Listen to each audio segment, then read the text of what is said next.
Good afternoon, good evening, good morning, whatever time of day it is where you are. Welcome to the DrMC 2023 August Speed main bracket. I am Mook the Librarian, and joining me for this matchups today, we've got a whole cast of great folks who are going to be on the screen, going to be in the booth, and we're going to start off with Packy619, who's going to be joining me for our first match. Packy, how you doing today? I'm doing pretty well. It's been an interesting couple of days, but we're hunkering down over here. We got a tropical storm watch here recently, actually. All right, don't you guys know that's supposed to happen in my neck of the woods? Well, someone forgot to get the memo because this is Los Angeles's. This LA got this watch too, and it's their first one in 84 years. All right. Well, you guys stay safe out there, Will and do. yeah, we're ready to see. I don't know. I guess not rain, but pills dropping here as we get ready for this first match. We had a great day yesterday. It was three sweeps, but man, I don't think anybody felt safe during the entire time. And we're hoping to see some good play starting up with our first match. It's going to be Inphlox versus Riggs. Packy, what do you think about this matchup? This might be interesting. I mean, Influx, he's the two-time defending speed champion, and he's one of the gold standards right now. He's number one seed for a reason. Got deep into level 16. Look, he looks like he's ready to go into Super Saiyan mode over there. Absolutely. I will say though that Riggs did pull down his first win ever. He's still a fairly new player for us, and in doing so, managed to get the number 13 hot time. So Riggs's 542 is nothing to sneeze at, and yeah, I mean this is the first time he's actually played an opponent for the second for a repeat. These two played in our 116 match back in May, so a bit of a grudge match.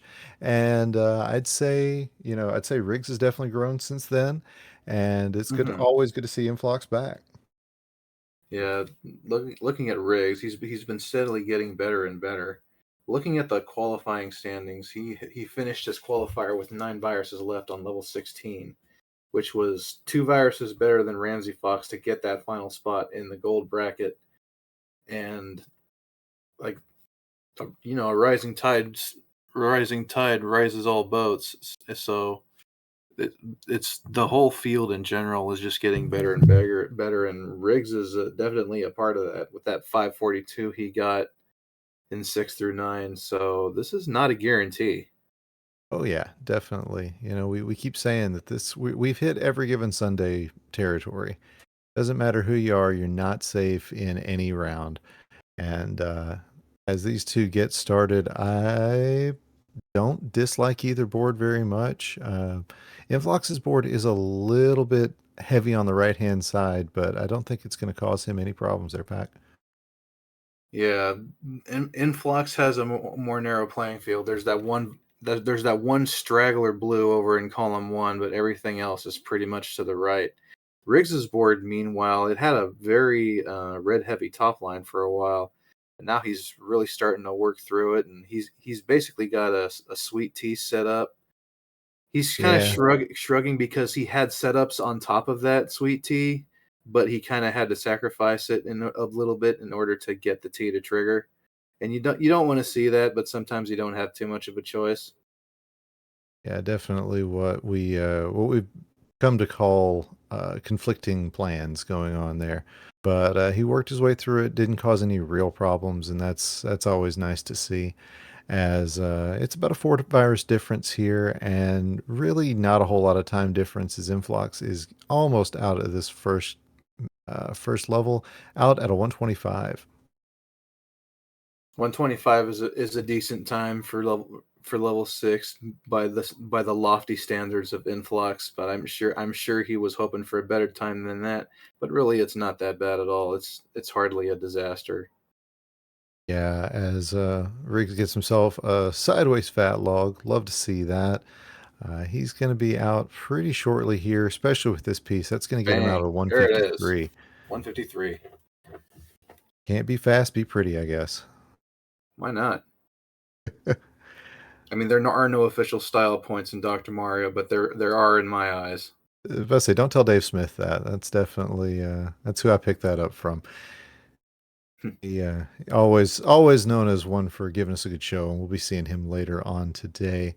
Looking at these level sevens, nothing really. These have been two solid levels for both players, and you like to see that. You hate seeing when the RNG really hits somebody hard, and thankfully that has not happened for either player. Yeah, Riggs has been making really good time in this level, and has managed to close the gap down to 3 viruses now. And that is not something that's It's a easy to do. very That double timely double red is red. great. Yeah. But now he's got these floaty bits that he's going to have to figure his way out through. It looks like that's not going to be a problem either, as Inphlox is down to his last piece, out at a sub 3 at a 258. That's always a good mark to hit. That was a nice timely double red for John Riggs over in column either 6 or 7. He needed mostly blue pills at that point, so he kind of had the luxury of waiting it out for that double red while he was waiting for his blues. Influx finally gets the piece he was looking for. I thought he was fighting some garbage there, but did have a setup going on. But he's doing some really complicated setups, and that has bitten him a little bit in the past. I don't think it's going to be anything major, but that could allow his opponent to catch up. As Riggs is, in fact, just a couple of viruses down from Inflox right now. He just doesn't have the advantage of having all the setups that Inflox has been able to do. But now we have a tie game on the virus count. Looks like Influx is holding out for a double blue right now, and that's a fickle piece to rely on. Yeah, that's Nice big drop combo there, but while he's waiting, it's giving Riggs the chance to close this gap. yeah. As Inflox is kind of running out of things that he can do to make this setup work. Now he would love to see a double yellow and decides not to use it. But he does go ahead and just send this combo on, and Now he just now needs a a blue now he yellow. needs a yellow blue, and that's an Yeah, easier piece to rely on than the double blue for sure. but it But is now he's still not not getting that coming. either. And And Riggs out Riggs at a is out of 447. 8. So there's the yellow blue that Influx wanted. That's gonna get him moving along. But yeah, Riggs definitely taking the wheel here. This is As suddenly very, very interesting. yeah, we're seeing what could be an upset here. Just gonna have to wait and see what Nice drop happens. cross there into the double clear. Love it. So Not it a was lot about a of red on his top line. That might be a bit concerning later, but so far so good. Nice tuck there. Yeah, a lot of double opportunities in the mid and late board for Riggs. That is going to be very helpful for him in trying to maintain this lead. It's down to 5 or 6 viruses, but again, you've got the advantage when you've come into a level first of being the one who's had time to build some setups. And Riggs does have some pieces set up, but as we expect, Influx is already starting to roar back. And Influx is really sensing that he lost a lot of ground on that last level, and he is really putting the pedal to the metal right now. Yeah, no surprises there. As He's taken a 3 virus lead once again, and now it's tied again. This is gonna be close. Yeah, I think the advantage is to Influx right now, just based on the fact that he's got his setups a little bit cleaner. But he does have all those pills, all those viruses stacked up on the right hand side. If Riggs can get the pills that he needs, this could be a win for Oh, him. he does not want that clear. He really needs some yellow help right now, but Influx is just about done, and this pill is going to There finish it off at a is. 639. So GG's to Man, that's Influx for tough. taking a very tough win. Yeah. Uh, as Riggs is going to finish this one out. Don't blame him one bit for that. No, And finally gets the yellows he was looking for. Man, oh man, finally. the doctor. as he flips the controller. Can't say I blame him. That was rough. Yeah.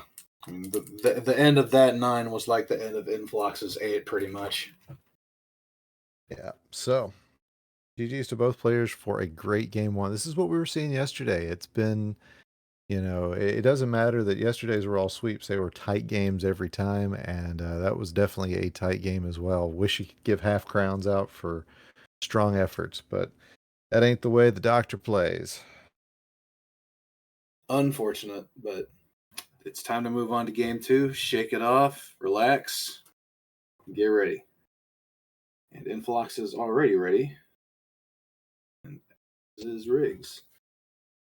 3, 2, 1. Pills. All right. Immediately double opportunities on Rig's side, and a nice setup for Inflox. He's going to get a big fat log there. Oh, That was Riggs. everything I he could think want Riggs and flipped that the more. wrong way. Oh, yeah, that is not where Riggs wanted that piece. He is going to get...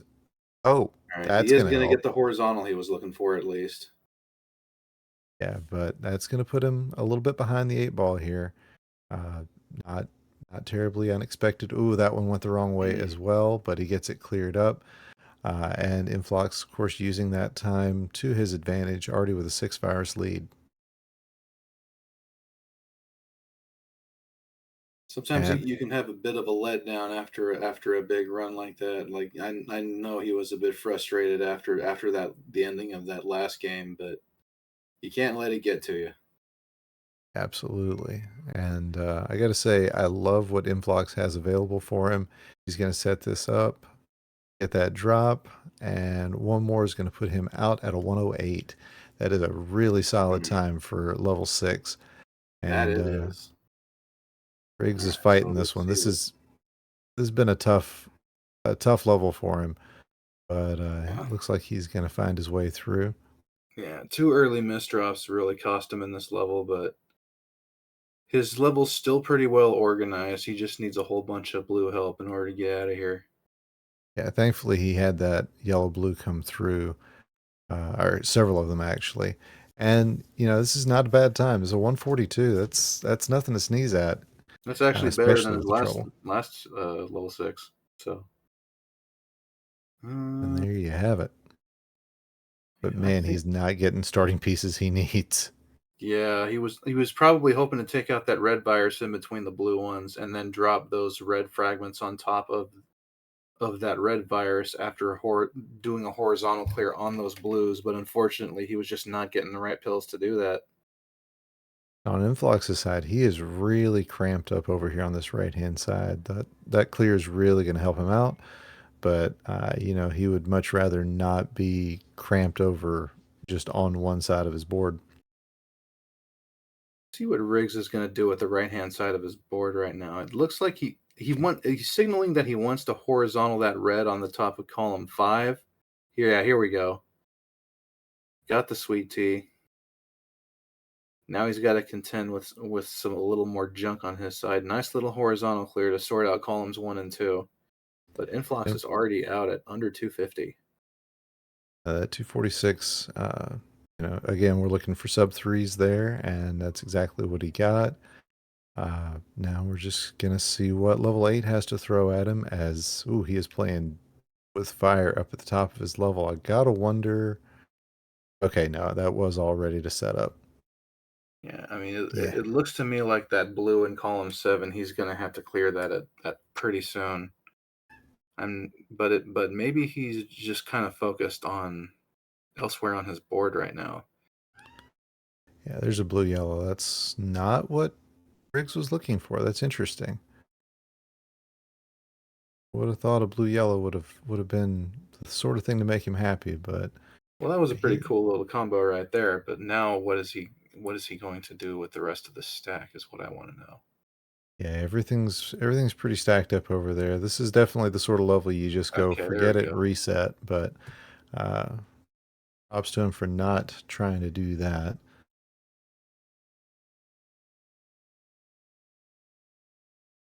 His So, Influx gets a hmm, great double yellow. That is exactly what he wanted in that spot.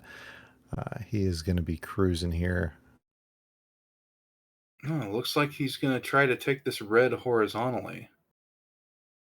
So after he misdropped on top of the red, I guess he just kind of changed plans and decided he was going to go horizontal. The problem is the spire's on. Okay, now he's going to go underneath. That's fine too. 426 into level 8. Yep, and that's a level you just got to shake off and hope that the next one is better and that you just start really seeing everything exactly where you want it to go. We have seen crazier things in this tournament. I'll tell you that for sure. Considering all that struggling, his deficit right now is 22 viruses. And I'm going to be honest with you, if I'm stuck on level 7 for that long against Inphlox, I actually expect a greater deficit than that because he is an incredible player. Oh, definitely. And Influx is already out into his level 9 at about a sub 5, I'd say. Didn't quite catch the time myself, but now he is making plans, and it did work out for him. Riggs is having a solid level 8 in the meantime. That's exactly what he needed to even stay in this match. That 7 really had a chance to tilt him, and it's good to see that it hasn't done that. It's been a really nice level 8 to help him get his confidence back a little bit. Yeah, absolutely. It doesn't, it doesn't matter what you do. You stay with the champ like that. You deserve the props that you get for it. So Inflox looking for a double blue, isn't going to wait around for it. Probably smart. He would love to have taken like all 4 of those blue viruses out at once, but has other options and is going to be taking them. But doesn't have what he doesn't have is anything to do with red or with yellow. I mean, so we'll see. Looks like he's going to go ahead and just stack up. Yep, it looks like that's exactly what he's doing. He just needs a couple more blue pills to set everything up. And Just Riggs one to is out. trigger the combo, and then one more to clear out that last blue virus, and Influx is out at 6:30. A great time for Influx. He will be going on to face the winner of our next match. But GG's as well to Riggs, who played a good match there. Just kind of got bogged down in one level, and hey, that's the way the doctor plays sometimes. Yep, he So was stick. he was right with Influx in game 1. Probably could have taken that if Dr. Mario just gave him a few yellows at the end of game 1, but sometimes that's just how it is. Absolutely. So stick around. We're going to be back here in just a minute with our next matchup, Savage versus Dars. You won't want to miss that. This is the DrMC. Hello again, everybody, and welcome back to the August 2023 edition of the Dr. Mario Gold Bracket. I am Packy619, and we just saw a real good one between xJRigsx and Inphlox, and we got another good one for you right now. It's going to be Savage Octagon going up against Dars. Savage Octagon, the 8 seed, and Dars, the 9 seed. And joining me to call this one for you is Ook the Librarian. Ook, what do you think of this one? Well, looking at the history, this is when I was setting up some notes for the matches. I noticed we had a lot of, we've done this before a lot matches, and this is the 5th meeting between these two. Now, Dars won their first 2 back in 2020 and 2021, but Savage has won the last 2 back in February and April of this year. So this is the 3rd time they've met this year. And Savage definitely has the advantage, although she has been feeling a touch under the weather. So we'll have to see if that affects anything. But as we keep saying, anything can happen in this. And Dars is definitely nothing to sneeze at, as he has been 7-1 in round 1 matchups for the last year. Looking at their times, if you just go by their times so far this year, Savage Octagon has an advantage of approximately 20 seconds on the average and 30 seconds on the PB. Dars has been pretty consistent. This is his 5th bracket of the year, and he's been in round 2 3 times. Yes, it's definitely a lot of a lot of ways this can go. And once we get our readies, we're going to find out exactly how it's going to go. So these two are going to be ready to go. Get our 3, 2, 1 pills in the chat. And away we go. They're both out the gates pretty much at the same time. Ooh. There's some nice horizontal opportunities for Savage early on here. Yeah, that's a board you look at and go, all right, I can work with that at the top of your game. Dars is not quite as straightforward, but he's definitely getting some pills that he would like to have, and that has kept him moving forward in this one.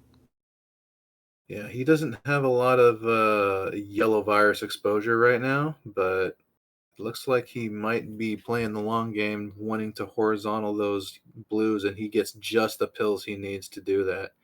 Dar's out Yeah, to a big early lead. yeah, that long game didn't prove to be too awful long, and I'm sure Dars is really happy to see that. Nice combo from Savage. It was just a Savage, it was go a ahead. dropping into a sweet tea and into another quick double clear. Yeah, Savage definitely feeling strong after that Femme Fatale's performance this week. She really had a good play as Dar's out at about a 107, 108, Yeah. and Savage is not going to be too far behind. Yeah. 108 is a blistering time, and 124 ain't bad either. Nice Yeah, drop as combo by Daras there to take out the horizontal quickly. a really smart heads up play for Dars, but Savage getting another super double friendly board. She is going to be knocking out some horizontals, and yeah, I don't blame her.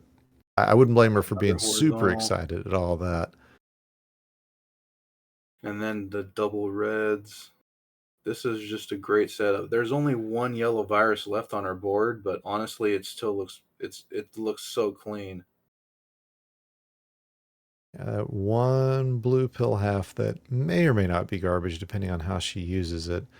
Looks like she's probably going to have to clear it or just take out that red horizontally. And she is going to set up for a T here. So that is, or an L clear, I should say. That is going to take a little bit of time, but that decides against it. Can't say I blame her. She's not getting any blue right now, and if she wanted to set up an L clear there, she really needed like potentially blue reds, and she wasn't really getting them, so she just took what the doctor gave her. Dars has been playing a really solid 7 out of the 240. And you hate it when the first pill you get is not as usable as you'd like. Very red, yellow blue top line, and first thing he gets is a double red. Kind of gross. Savage out of 254. It's a close one. This a little bit of yellow help is going to help Dars get through the top layer of his board and start drilling his way down. It's a little bit of a split board. There's that one red virus in column 5 that's just kind of separating everything. Yeah, and that's just a lot of yellow and blue on his side. We look on Savage's side, and oh look, more doubles. She's getting some really nice boards, and hopefully gets the pills that she needs alongside them. But either way, this is it's friendly RNG, and we're not used to saying that around here. So Savage, don't get Yeah. used to it. And someone's running dog percent, it sounds like. Yep, wife just got home. That's the Oh, dog's standard greeting. So, okay. oh dear, Savage in an all red situation, Dars in an all yellow situation. Who's going to get it first? It's going to be Dars out at a 406. Just really fast times for him. And Savage not going to be too far behind, looks like. She decided to deliberately set up for the red yellow bracket clear there. She also had the option of just potentially going for that virus on the bottom of column 2 first before clearing anything else out and saving that one on the top for last. But she's out at a bit under 430. Yes, indeed. As apparently the wife still hasn't managed to make it into the house yet. My apologies to everyone. Um, so Dar's not having a lot to do with red right now, and that's going to be a problem for him. And there are potentially some double opportunities here horizontally for Savage if she gets the right pills for them. And that does indeed seem like the right pill right there. But that's going to leave column one in a bit of a tricky spot. She's currently down by 9 viruses, which is becoming more and more difficult to make up as we get closer and closer to the end. Yeah, the only real disadvantage that Dars has right now is how much yellow he's facing.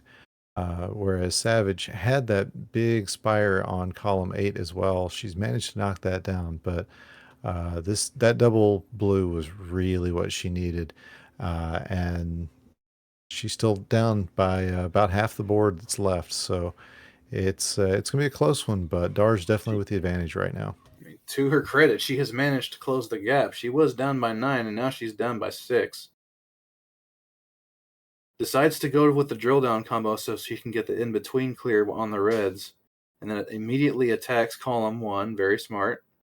She Yeah, but still needs she's a whole bunch of reds, though. yes, It's going indeed. to get a drop fat log and put it down to 3, and this is going to be really close. But Dars has the pills he needs, and he's out at a 612. Yep, Savage gonna be out at 616. Wow. You know, if we didn't just see a 1 second match yesterday, I'd say that this is a super, super heavy one, but wow. Wow, wow, wow. Excellent match between two really solid competitors. All right, and that's just game one. We got to do it again. Yep, let's run it back. All right, so let's see some readies in there from everybody.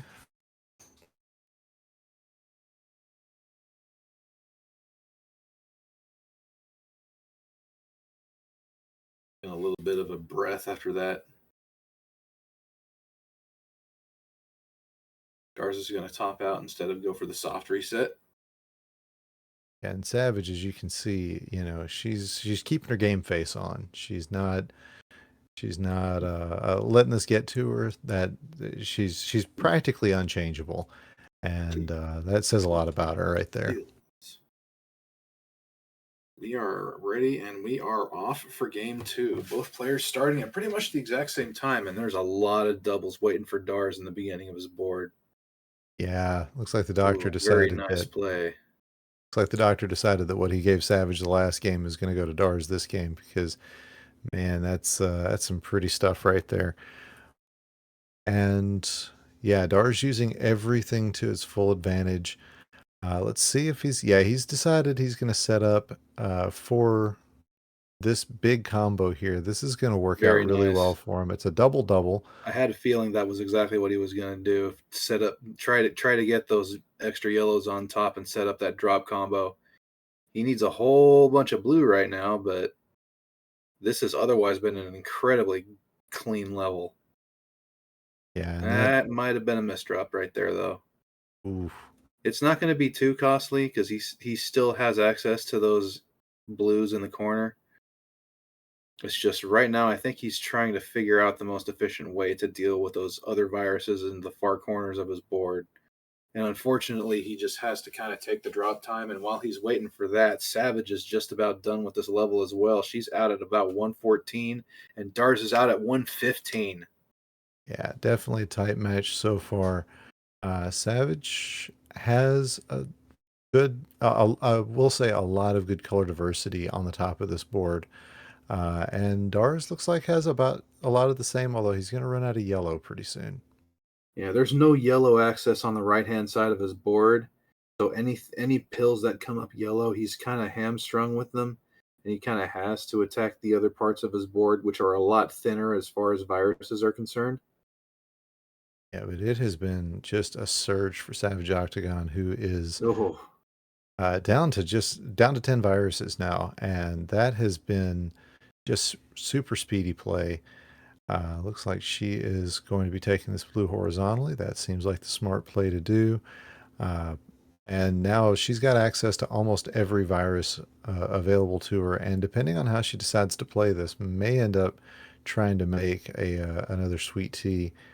Looks like that is going to be the play. She might decide to manufacture it, decides to just go for the double or the horizontal instead.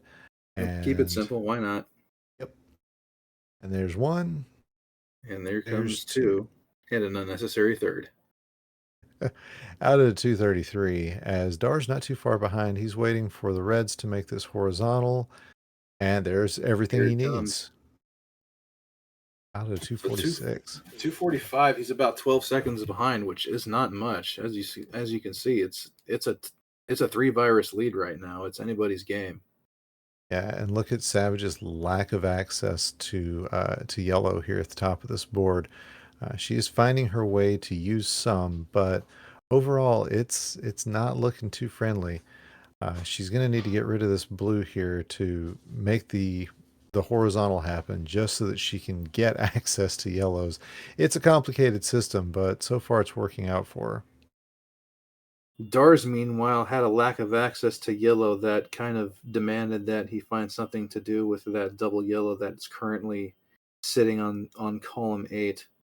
And that necessitates the setup of a horizontal. And to really effectively set that up at this point, he's going to need a double red.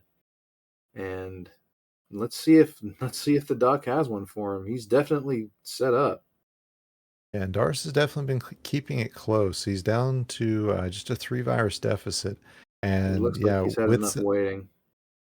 with setups that can really quickly Nice. change. And just like that, it's a tie game. Yeah, but look at the plan Savage has got. She is hoping to get this red horizontally, and once she does, everything is just going to clear right out. And so it's going to be a little bit of setup there. There's one. She just needs one more red, and she will be out as soon as this drop time happens, out at a 426. And Dar's out at a 428. 2-second game. Here we go. This whole match could come down to this level 9. Dar's going to be playing to get the sweep, Savage Octagon, playing to get the decider. We're going to see what happens here, as, you know, I don't hate either board, but I don't love either board either. For a moment, I actually did hate Dar's board because he had absolutely no access to. I don't remember if it was yellow or red, but there was one color he had no access to. But he was also not getting any pills of that color to speak of, so everything was working out for him. Always nice when the dock is a little friendly for you. Savage, with a bit of a fielder's choice there, decides to take a horizontal double when she also had access to a vertical double. That's the sort of option you don't get very often. Dar's board is looking really, really good right now. Yes, indeed. And Dars does have the advantage, 12 viruses to 17. This one could be a comeback for Dars. We're going to wait and see. But yeah, that access to everything that he needs is going to be very helpful for him. As Savage trying to keep this thing close, she is down to 10, Dars down to 5. And Savage not getting blues. She needs blues, and she needs them now. There's a couple, but it's not going to be helpful enough, as Dar's out at a 601. Wow, So with that, that was a tale of two RNGs on that level 9. really was. And with that, Dars will be going on to play Inphlox in our next match, or our next round, not our next match. That's going to be something completely different. So GG's to Savage, and GG's to Dars as well, as Savage finally gets the blues she needed to clear that board out. So that has been a couple of great matches, but you're going to want to stick around because we've got plenty more where that came from. This is the DrMC. Stick around. And welcome back once again to the DrMC 2023 August Gold Championship. I am Mook the Librarian, and joining me for this next matchup is Inphlox. Inphlox, we've got Watchmuh versus DaveSmithSays coming up. What do you think about the match? I'm excited to see it. I love watching his play style. He plays very elaborate combos when he can get away with it, but is also very smart about his plays. But I mean, Dave has been around the scene for as longer than I have, so I definitely know that he knows how to play the game. So Yeah, Dave, if I'm not mistaken, was in the very first tournament that was ever held for the back when it was Dr. Mario Monthly. Uh, he is actually our record holder for most tournaments played in this. He's at 37, I believe it is now. oh wow. And yeah, Dave's been around for a hot minute. But you got Watchma, who is the our January champion. He's the only player who's taken down Atalito this year, and a year like that, that's the sort of thing you just keep saying, because that is an accolade that is well earned, and looks like he is somebody who's going to pull off a nice L. Gets it done. In 0 seconds too. Yes, wonderful time. Looks like he's aware that he's on the stream, doing his little finger warm up. Probably be getting it ready here soon from the players, but I'm stoked for this match. I think that Dave definitely has the tools in his kit that he needs to put an excellent time up on the board. And Watchma, you know, same story. A titan in his own right. I mean, Dave has experience as a giant killer. He very famously took down Packy early 2021. And that's if that's your marquee win. I mean, what are you gonna say? That is a heck of a marquee win. And actually, these two haven't seen each other since March of 2021. It was a 10-7 match. Then that Watchma won 2 crowns to 1. So DSS has taken a crown off of Watchma before. Not something a lot of players can say either, as these two get started. And that is an interesting board for DaveSmithSays. Very, very blue. Yeah, very blue, but also very doubled up. So if he gets the pills that he can use and is able to put them in places that work, he'll clear it up very quickly. But Watchma off to a strong start as well. Has some setups very high up there, but he's going to make quick work of them. Yeah, and he's got good color diversity as well. Uh, yeah, now he's got access to pretty much everything. I love the setup that he's got. That is going to make a great tee. As yeah, he definitely. Well, it looks like a bigger advantage than it is. He's actually only 1 virus ahead, but just the cleanliness of his board makes it look like it is a lot more. Yeah, but Dave over here has a lot on his right side. He's just been trying to hack that down for the last half a dozen viruses or so. Left side is he can take at his leisure, but he's making excellent work clearing horizontally so that it doesn't get too jammed up there towards the end of this board. And Watchma deciding to go for horizontal there, and probably wishing he had a couple of those reds back, as he's out at a 119, because he sacrificed a couple of reds to avoid some drops, and ended up not being an issue, as Dave Smith is out as well. And now Watchma having to figure out how he's going to pull off this horizontal. Looks like he And they call might. me greedy. Oh my goodness. There it is. Does get it though. Double blue is the least common double to get. So whenever you make a setup that relies on that, you're just really hoping and hoping against hope even. Yes, indeed. As Dave Smith dealing with a lot of garbage. I haven't been watching his board to see exactly where a lot of that came from, but with Dave, he's one of those players you watch and you're not 100% sure if it's the plan or not. As that was a great pill that he just set down, and looks like he's going to get another nice horizontal out of this. Yeah. Meanwhile, Watchma has some very awkward reds over there on his left side. could have taken some out in a double, but just didn't come that way for him. And now he's got to make a decision about how to progress down when he doesn't get the pills exactly that he needs. And again, we're looking at well, they were tied up.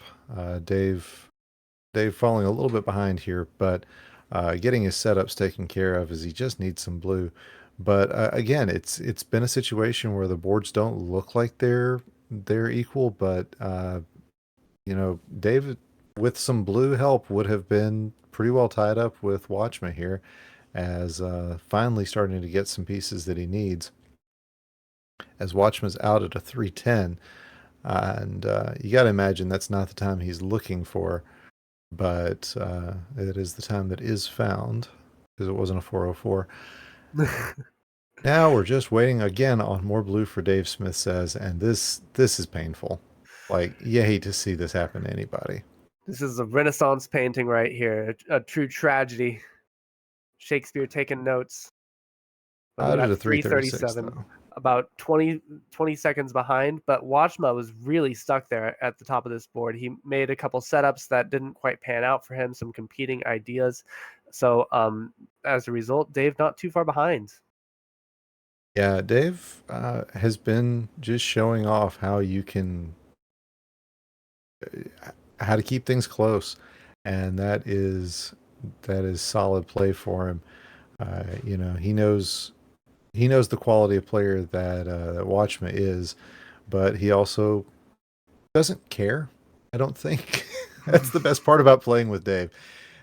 Dave is somebody who just he's gonna play his game, and it's so that's part of what's so fun of watching him play. It's why we're always happy to get him in the commentary booth. It's always a great draw to get. But this level 9, a little floaty for Watchmuh, and you got to wonder if that's gonna slow him down a little bit. It likely will, but Dave here is setting up for a horizontal on these blues. That can pay out really well for him. He's not greedy, just clears it out when he gets the chance. He might be out here first. He's a couple viruses in the lead at the end of this level 8. Yeah, and that, wow, okay. Getting some good horizontals, and yeah, he knows he needs to get this red out of the way. Yeah, we could be seeing it here. Down to 3. Watchman's right board pills. is so awkward. He's got so many blues, all with 1 or 2 pill halves stacked on top of them. But he's setting up some nice letters, some nice colors here. That's a 522 out for Dave Smith, and we are on into level 8. I'm forgetting to breathe here, forgetting what level we're on. That's happened to Dave me getting too much. some bonus extra credit here on this level 9, just trying to get that lead as far ahead before Watchmuh gets the chance to get in here. But he's getting a red run when all he needs is blues. Is finding places to put. Oh, you're talking about Watchmuh. Yeah, Watchmuh definitely getting. This is the board that Dave Smith had at the end of his 7, out at a 6 minutes. So every second's going to count for Watchmuh now, as he is trying to get caught back up and hold off Dave Smith, who would love to take this game 1.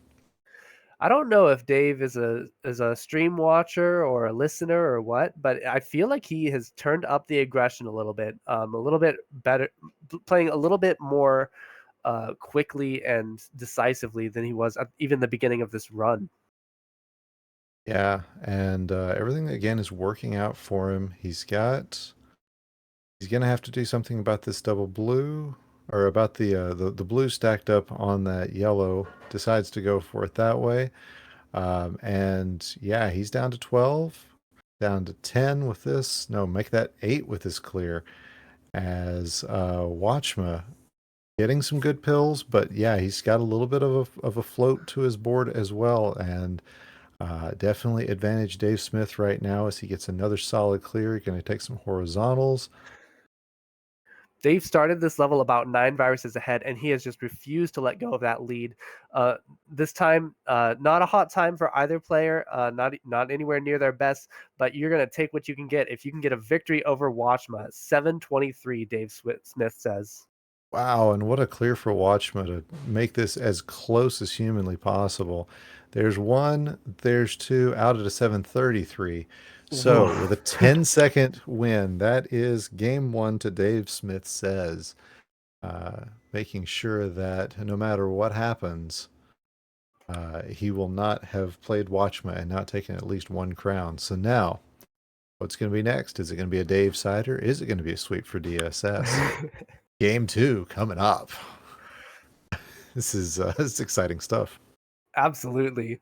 I mean, you always want to win games. That's clearly the point of this whole competition. But when you win that first game in a best of three, that's just all the momentum on you. Your opponent's on the back foot, and if they're susceptible to nerves, they're going to be feeling them. Maybe a little shaky, hands not quite cooperating when you really need to perform. That can just give you a psychological advantage into that winning game. Absolutely. We got readies from both players. This has been, I mean, we're 6 matches into this tournament, and everyone has been a banger so far. I'm just happy to be here at this point. This is great stuff. All right, so there's DSS started, there's Watchmuh started, and ooh, I love both of these boards. Watchmuh with so much double opportunity going on, and Dave Smith with a lot of what he loves to play with as well. He's everything looks like a combo. I mean, when you're Dave, everything looks like a combo anyway. But this is fun stuff to play, and I'm here for this lightning bolt that he's set up. There it is, as it is currently 15-17 to Dave Smith. Watchmuh started out with an early misdrop on some yellow. Obviously, it's not too consequential, as yellow is not a huge valuable color in this board, but it does speak to perhaps he's trying to play a little bit at a faster pace, a faster rhythm than he is typically used to. So this can really pay off for him if he's able to maintain that aggression and close it out. But if he continues with some misdrops here and there, they add up. Yeah, absolutely. And worth mentioning, both of these are medium players. A lot of our top players play on high speed. There's no requirement that you do, as Dave Smith out at a 116. There's no requirement that you do, and a lot of players take that to their advantage. Watchmuh out at a 125. And the maneuverability that playing on medium for a lot of players is really what matters. And these are two players who've decided that works best for them. Dave Smith, as he's getting into this level 7, the left and the rightmost columns both look a little cringe. They're very stacked up, alternating colors, and it's going to be a lot of drop time or some very creative clears if he is going to make any progress on those columns. Well, luckily for Dave, creative clears are kind of his forte, so that may not be an issue, but the verticality of this entire board is what gives me pause. Meanwhile, on Watchmuh's side, he's got a barge up in the middle of his board, but look at all of these setups that he's got. Yeah, he decides to pull the trigger on that play. And yeah, we've got ourselves a game there, partner. Absolutely. It's getting really close here as we approach the halfway mark of this match. As these players are getting close to the end of level 7, Dave has a little bit stuck in his column 1. We'll see if he's able to dig that out without creating a problematic situation there. Yeah, he's minimizing the drop time as much as he can, but with the pieces all kind of stacked up where they are, that is going to be a problem for him, as Watchmuh has blocked off his all right. Oh, okay. I see it now. Yeah. I wasn't sure where that horizontal was coming from. 3 minutes for Dave, 3:02 for Watchmuh. This is within a couple of seconds. And yeah, so far so good as we go into level 8. Got to keep reminding myself that this isn't even the last level yet. But this could be the last game, as Dave is keeping it close here as they're halfway through. Watchmuh is fighting for his tournament life. Yeah, Dave definitely playing with more, I don't know if passion's the right word. He's did not want to place that fill there. Yeah. But he usually has more of a relaxed atmosphere about him, but this this is the play of a man who just decided, you know what, screw this, I'm playing hard, and like he's found another gear, and that is amazing to see with a player that we've seen as much as we've seen Dave Smith. Meanwhile, Watchmuh really putting some good plays together, but the question is, will it work out for him? I like that combo, and that is going to set him up deep into this board. Yeah, that was some very creative cleanup from Watchmuh. But Dave, in the meantime, just taking some very straightforward clears here, and Not is anymore. down. Not anymore. As I speak, it becomes invalid. Good grief, Dave. So that was a great combo. Yeah. A little awkward with the prioritization. You see those blues that he kind of wasted over there could have been perhaps more effectively used, but in the end, it might not matter as he needs reds to get out of here. Yep. And he is just 2 reds away as Watchma is going to get a fat log. Now he needs 4 reds, but they are in a really awkward situation. Dave Smith out at a 458, so even faster than the last game. Watchma going to be either dropping stuff down or waiting for a couple more reds. Looks like the other reds are going to come first. He's out at a 510. So not that far behind, but the advantage is on Dave. About 10 viruses that Watchman needs to make up in order to stay in this tournament. And we said earlier, we said at the top of the match that Dave has gotten some experience doing giant killing. Watchma is our number 4 seed right now for the finals, as things stand, and this would be a big feather in Dave Smith's cap if he can pull off this victory. Yeah, but I'm just curious, what does either player do in this situation with only like red yellows on their top line? Watchma, the most abysmal board in Dr. Mario history, but Dave not looking much prettier. So who knows? Yeah, Dave luckily though has gotten most of what he needs, and I got to imagine is going to try to set up to take out this yellow garbage horizontally. Has blocked that off, so looks like it is going to be. Yep, he's setting up for these blues vertically, and But Watchma has a and little bit of time. He's yep. only got a couple setups left. But there it is. Dave Oh, he Smith's going to cuts it be off. so No. close, and it's going to be Watchma with a 634. Oh That is my going to do it goodness. for game number 2. Dave out at a 643. So again, that 10 seconds that Dave beat Watchma by last time, Watchma throws it right back at him. But both players playing a minute faster than their last games. This is really the heat turned up. 2 sub 6 is coming up. It's time for a Dave Cider. Let's go. Oh, So this will man. be our first decider of this tournament. And considering the quality of play we've had so far, that's a real surprise. But yep, this is gonna be something. Last match was a Dave Cider, right? Or not a Dave Cider, but a D Cider. No, Whoops. I don't think it was. I had to stop and think.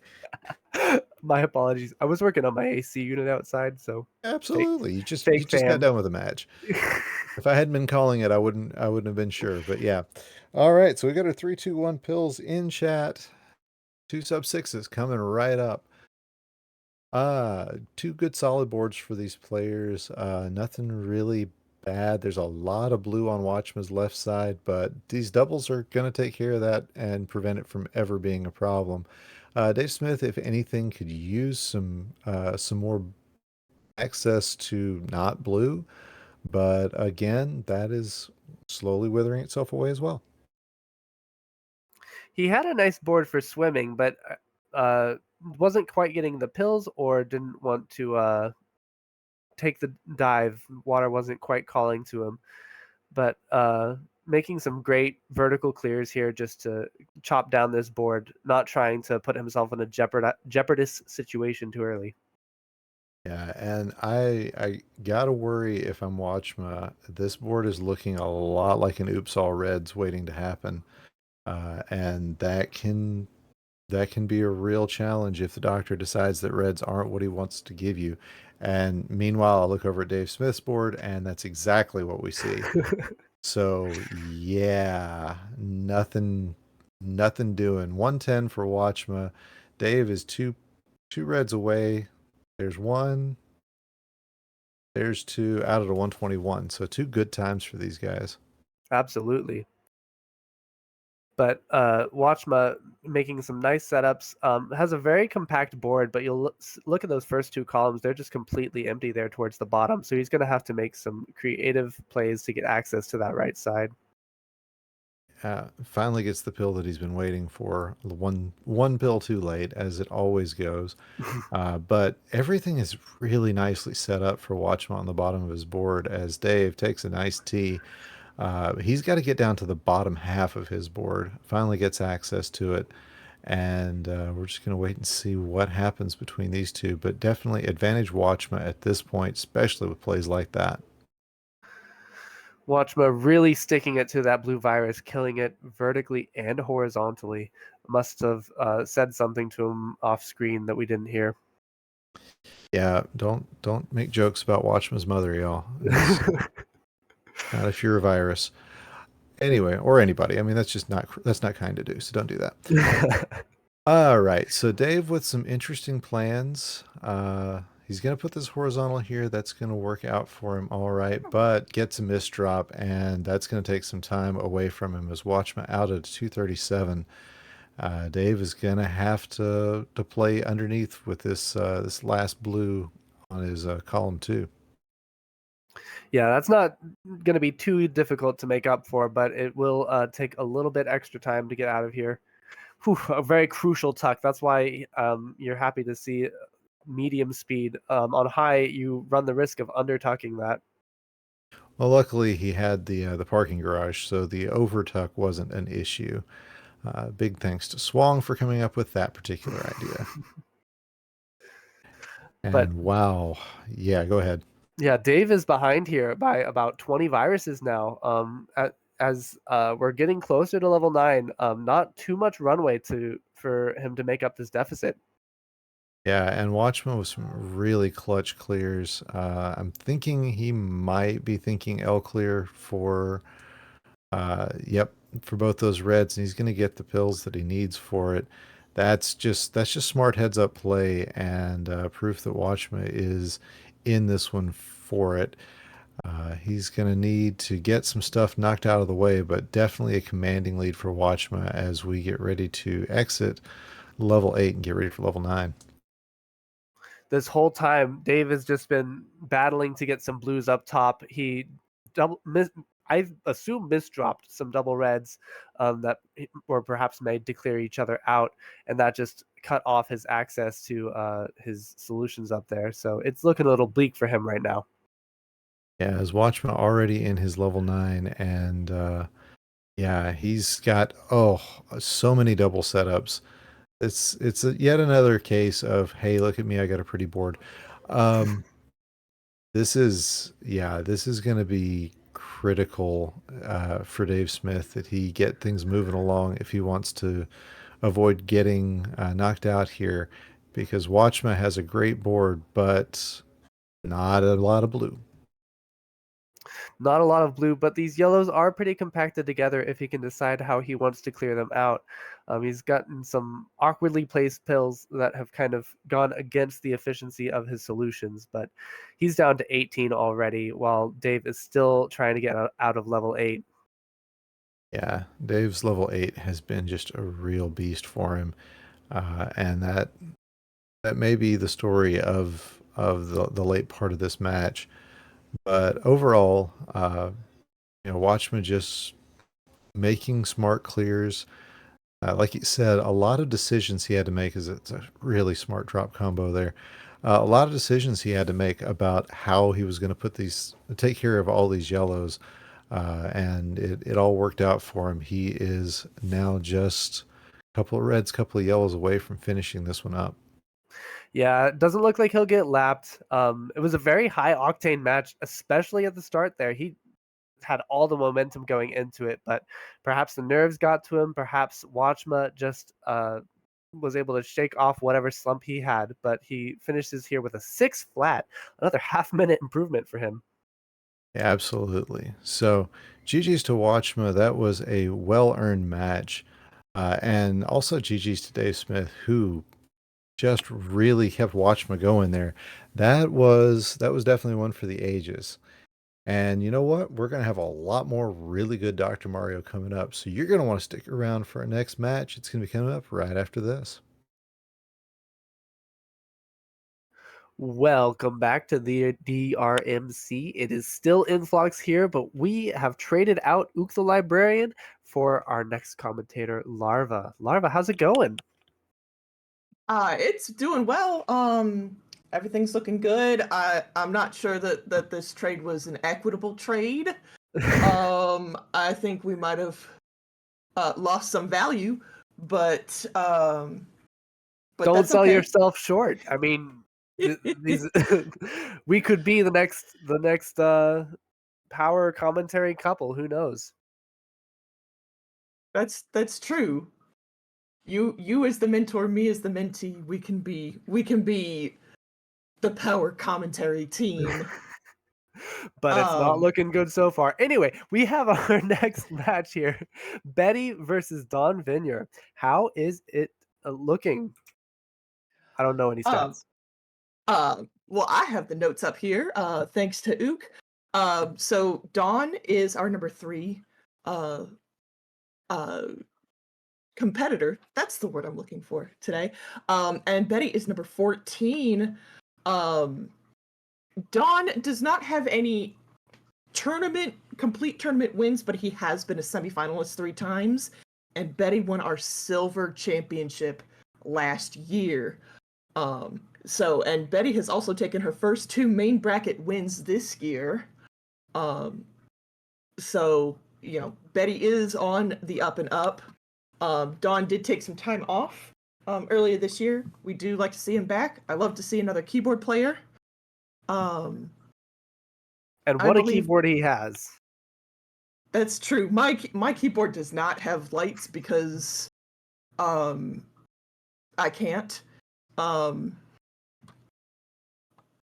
I get distracted somewhat easily, and my brain does not like to do nice things during Dr. Mario. We have 3, 2, 1 pills, and we're off. Excellent. Oh my goodness. What boards we have here. Lots of horizontals, lots of double opportunities. Looks like these players are going to get what they want. Yeah, I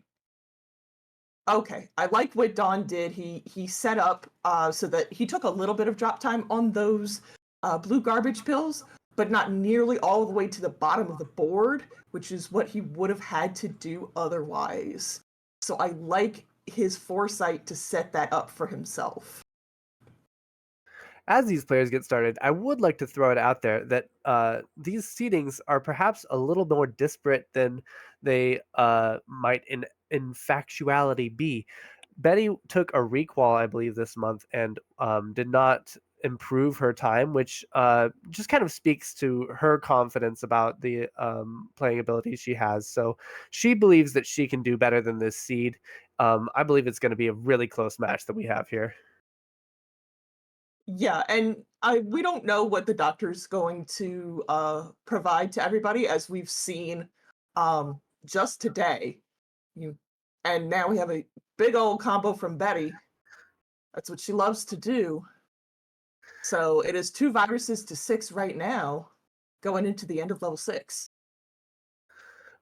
Yeah, but nothing too problematic on Betty's board. She'll be able to follow right behind Dawn, as we have a bit of a timer difference too. Looks like Betty has a few seconds to spare on her clock. So while it looks like about 15 seconds apart, really the gap is closer to 10 that they got out there. Exactly. Now both are into their level 7s. Betty's got a lot of double blues that she can work with on this board. I like this T that she set up. That was the first thing I thought was Betty's going to try to make a T. And Dawn has been making excellent work here too. These players are just keeping it neck and neck, playing very quickly through these first couple of levels.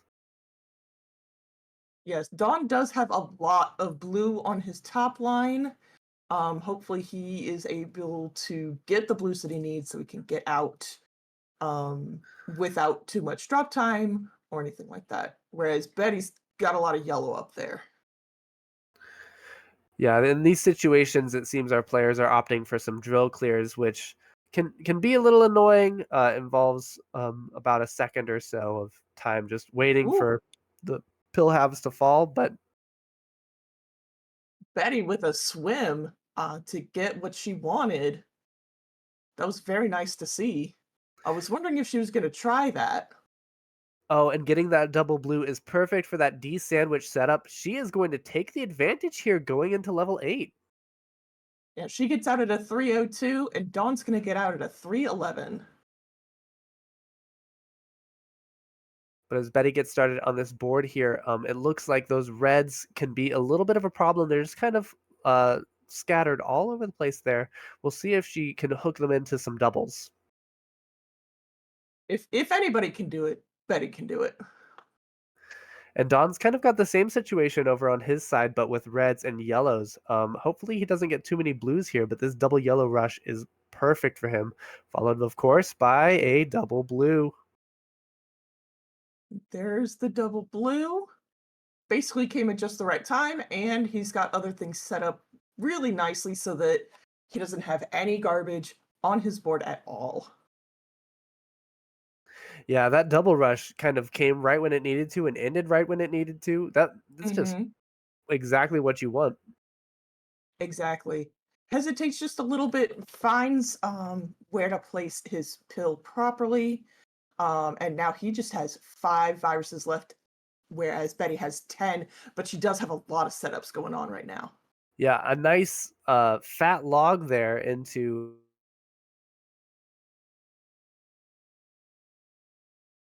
And Dawn is going to be out about a 431, and Betty's going to be out at a 432.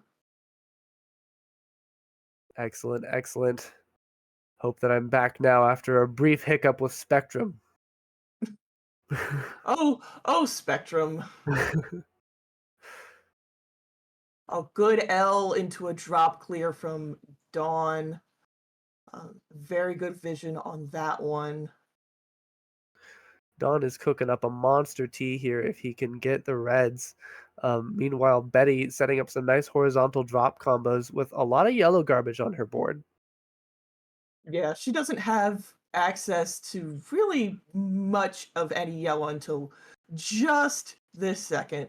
So she's had to kind of put them just where she can put them and maybe use them later on. But oh my goodness, how the time flies. This is level 9 already. This is going to be game 1 here in just a few seconds. I know, I'm very excited. Dawn is down to 7. Betty's at 18. Yeah, barring some misdrops, it looks like Betty's board is just a little too cluttered to make much progress here.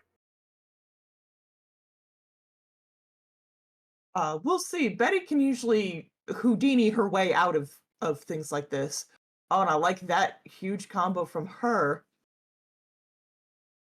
Dawn is going to be out at a 604. And as the timer passes for Betty, she's not too far behind, but this is game 1 for Dawn. Excellent time those from both players so far. Nice fat log from Betty there. I think she's going to try to finish this one out.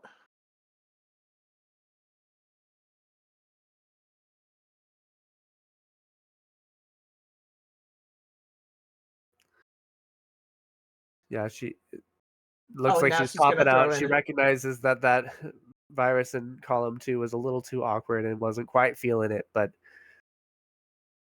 there is still plenty of game to be had here, plenty of match.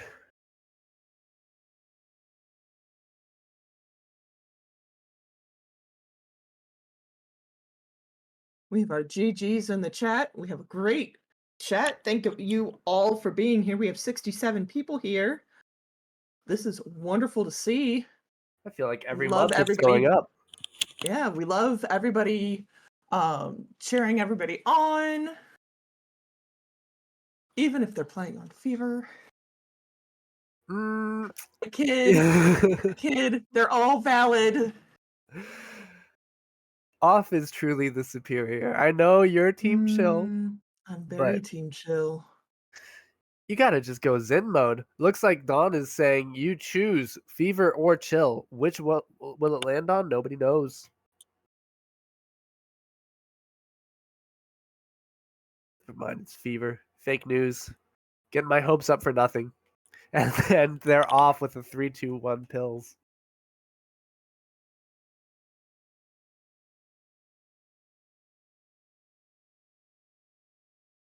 Now, looking at these boards, Dawn has he had a lot of blue on his top line. Some of them in doubles, but not all of them. So I was a little concerned at first, but he does seem to be figuring out exactly what he wants to do with all of this, making plans where he sees that he needs to. Great drop combo there. And you'll notice in columns 3 and 4 for Betty, you have two horizontal double reds kind of separated by that gap of 2. So this whole time she was trying to play it a little delicately on top and prioritize reds elsewhere so that she could tuck pills in. But she has just been needing some reds for a while here. Mm-hmm. Yeah, you could tell she wanted a very specific combination of pills. And you can see her shaking her head. She's not happy with what the doctor has given her. And Dawn getting that nice double red blitz into a double yellow for the fat log. Oh, that was wonderful. And he's already into level 7. But Betty not going to be too far behind here. She does want a blue-yellow ideally. Oh, but very cleverly recognizes that there are 2 spaces underneath, so she can just tuck under to clear that blue. Dawn's got a drop T into a drop T. That's a wonderful combo there from Dawn. Betty making some very clever plays here to reduce fall time, just recognizing when a double is in the next box and taking some horizontals. But it looks like she didn't quite have a plan for that blue-yellow and wasn't able to get it over where she wanted and is just going to kind of clutter her up a little bit. But nothing that she can't get past. Yeah, you could, when she was putting it into place, you could tell she wanted it to be just a little bit further over. She does play on high speed, so that's a little bit harder for her to get just with the mechanics of the game. So she did, she took a gamble, which we like. Unfortunately, it didn't pay off at that time. But Dawn out here with a blazing time, 2:43. He's out of level 7. That's a time that you'd be happy with offline. Exactly. Oh, and he sets up for that double blue. I was wondering if he was going to wait for it, as we have seen some people today try to wait for a double blue, and it worked out for you in the end. Yeah, well. But Betty here joining Dawn in level 8. She's about 15 viruses behind and has a level and a half to make it up. We'll see what she can put together here. Her board is not looking too bad, but that there are a couple of horizontals that she kind of needs to get in order to play most efficiently. Yeah. And the way Dawn's been playing, everything has just kind of fallen the way he's wanted. He's been able to do some very smart combo work. Some things that I didn't even see. He had some really heads up play and thinking. So, it's Betty's gonna have to. She has to work, but then she's also gonna have to wish that the doctor was a little less kind to Dawn. Don is a real student of the game. I know he is always Mhm. watching people play. He's a Mhm. huge fan of Frank, a huge fan of Atalito, and has kind of just absorbed by osmosis this combo game and really made it his own, as he is into level 9 at a 436. That's amazing time. Betty is hampered by a couple of misdrops. There was, I believe, one thing that she wanted to tuck that she didn't tuck in the right way, and then she's had to work around that. But she does have that cleared, and now she's just waiting for a couple of reds and a couple of blues to drop down so that she can get out of this level. But as she's doing that, Don has just been making a tear here through his level 9. He's already down to 23 viruses, so about a 20 virus advantage as Betty gets started here. He does have his big combo set up in column 3. He is going to need some blues to set that off. There he goes. He takes some blue reds. And he's only going to be left with a couple of pieces of red garbage that he can drop down into a horizontal if he wants to, or he could take them out with that double red. Betty making some nice L's and drop combos here. Very clever plays. That was very efficient. If you're going to go out on a game 2, that's the way to do it. I looked over just in time and was like, oh, Betty's doing Betty things. Don here just needing a couple of reds, and he'll be out at a 619, closing out this game 2 and the match against Betty B. 619, famously one of the favorite numbers of one of our round 2 players that we're going to be seeing later. So GG's to both of our players.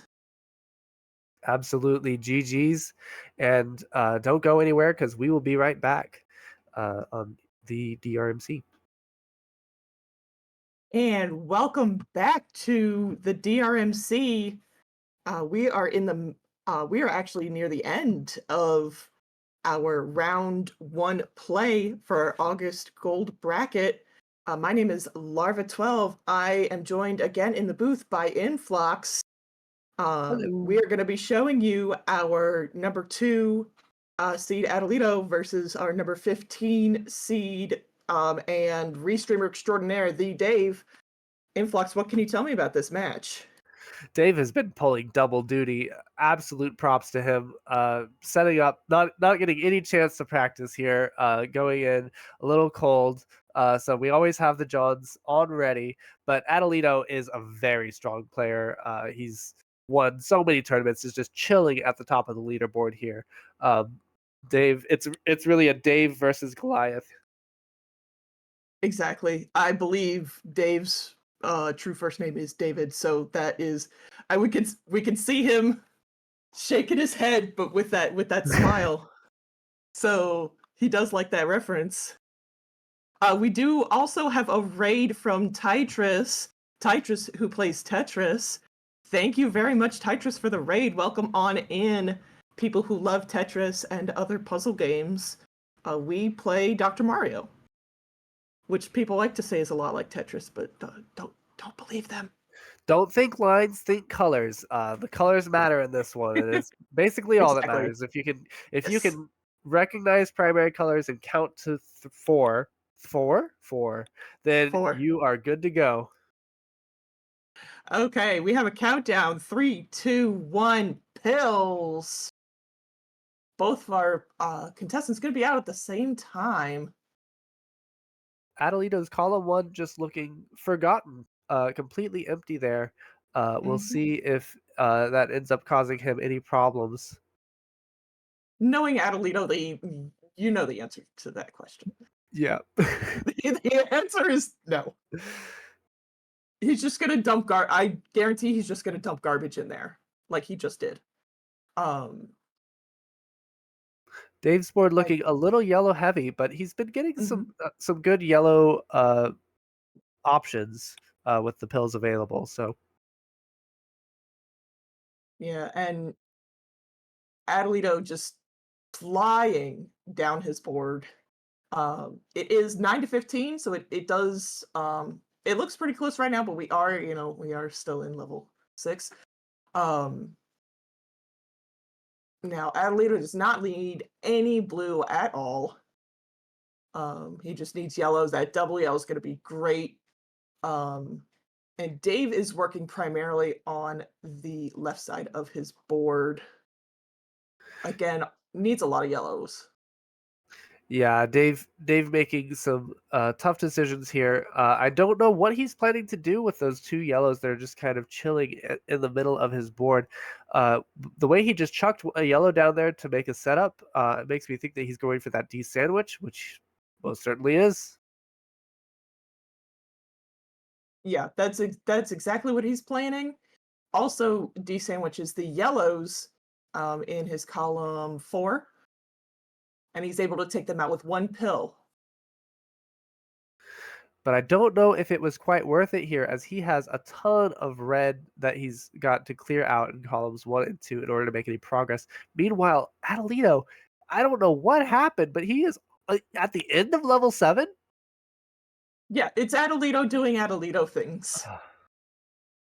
As I am very well aware of, unfortunately. And he gets that wonderful double yellow to clear off those yellows horizontally, and he just needs a couple reds, and he's going to be out of here. Mhm. I was gonna say for everyone in from the Titra stream, in this monthly tournament, I have had to face Atalito 4 times this year. That's why I said that I was very I knew, unfortunately, how good that was. Yeah, no one wants to face Atalito at any time, really. He is just an excellent player. He's the world record holder in the 0 to 20 category, which is no small feat. It had been held by uh, only a handful of players, and only a couple of which have played in this tournament altogether. So, Yeah, does he still have I know he has the 0 to 20, does he still have the 0 to 10? oh yeah, no one's touching that for a while. Okay. Yeah, he's just a He monster. got He's just Yeah, well, absolutely he got cracked at the game. he got the 0 to 10, 0 to 20, and I believe level 8 world records in the exact same run. And here, as he gets that blue Woo! red, it clears off all of those viruses on the row 1, and he is a full level ahead of Dave going into his last level here at under 4 minutes. This is scary. It's scary, It's to be astonishing. honest. Yes. I'm absolutely dumbfounded here.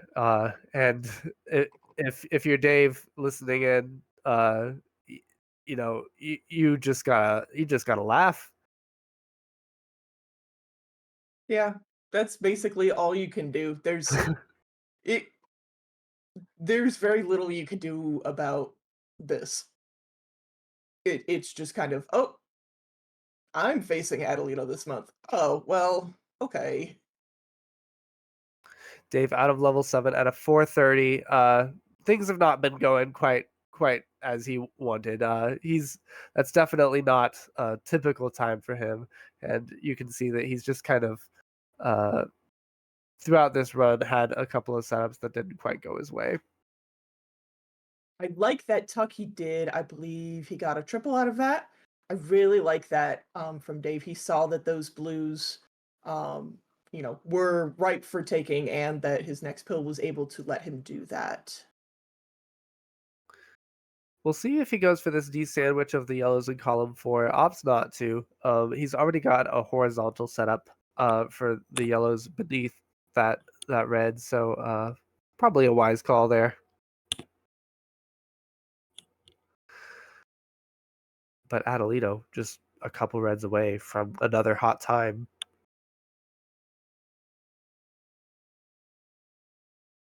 Adelito's going to be out at 5:32. That's just excellent. Like, Let's look at our hard times.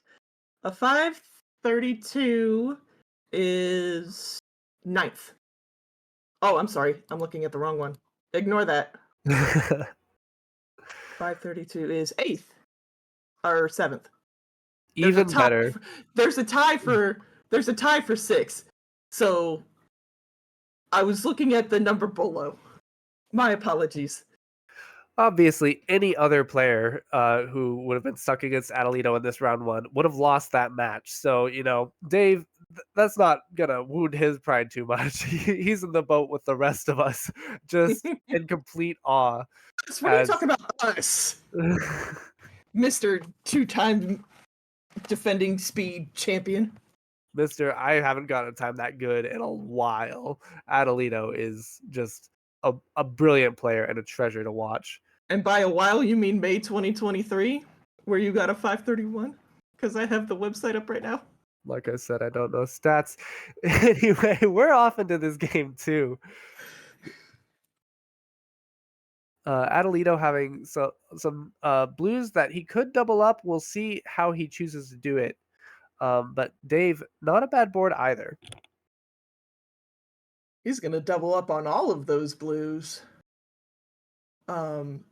Now he does there's a lot of yellow sitting at various points on his top line. A lot of them he can take in doubles, which, knowing Atalito, he will do.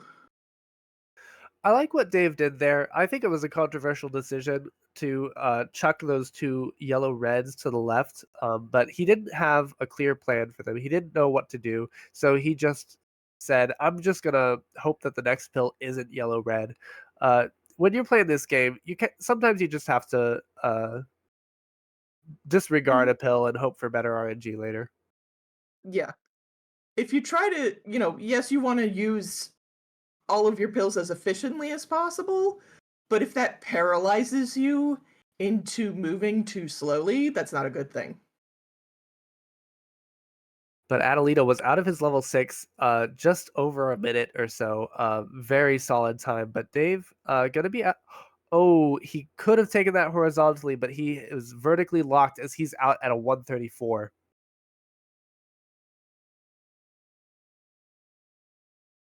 And that 20-second deficit. Sorry, go ahead. No, go ahead.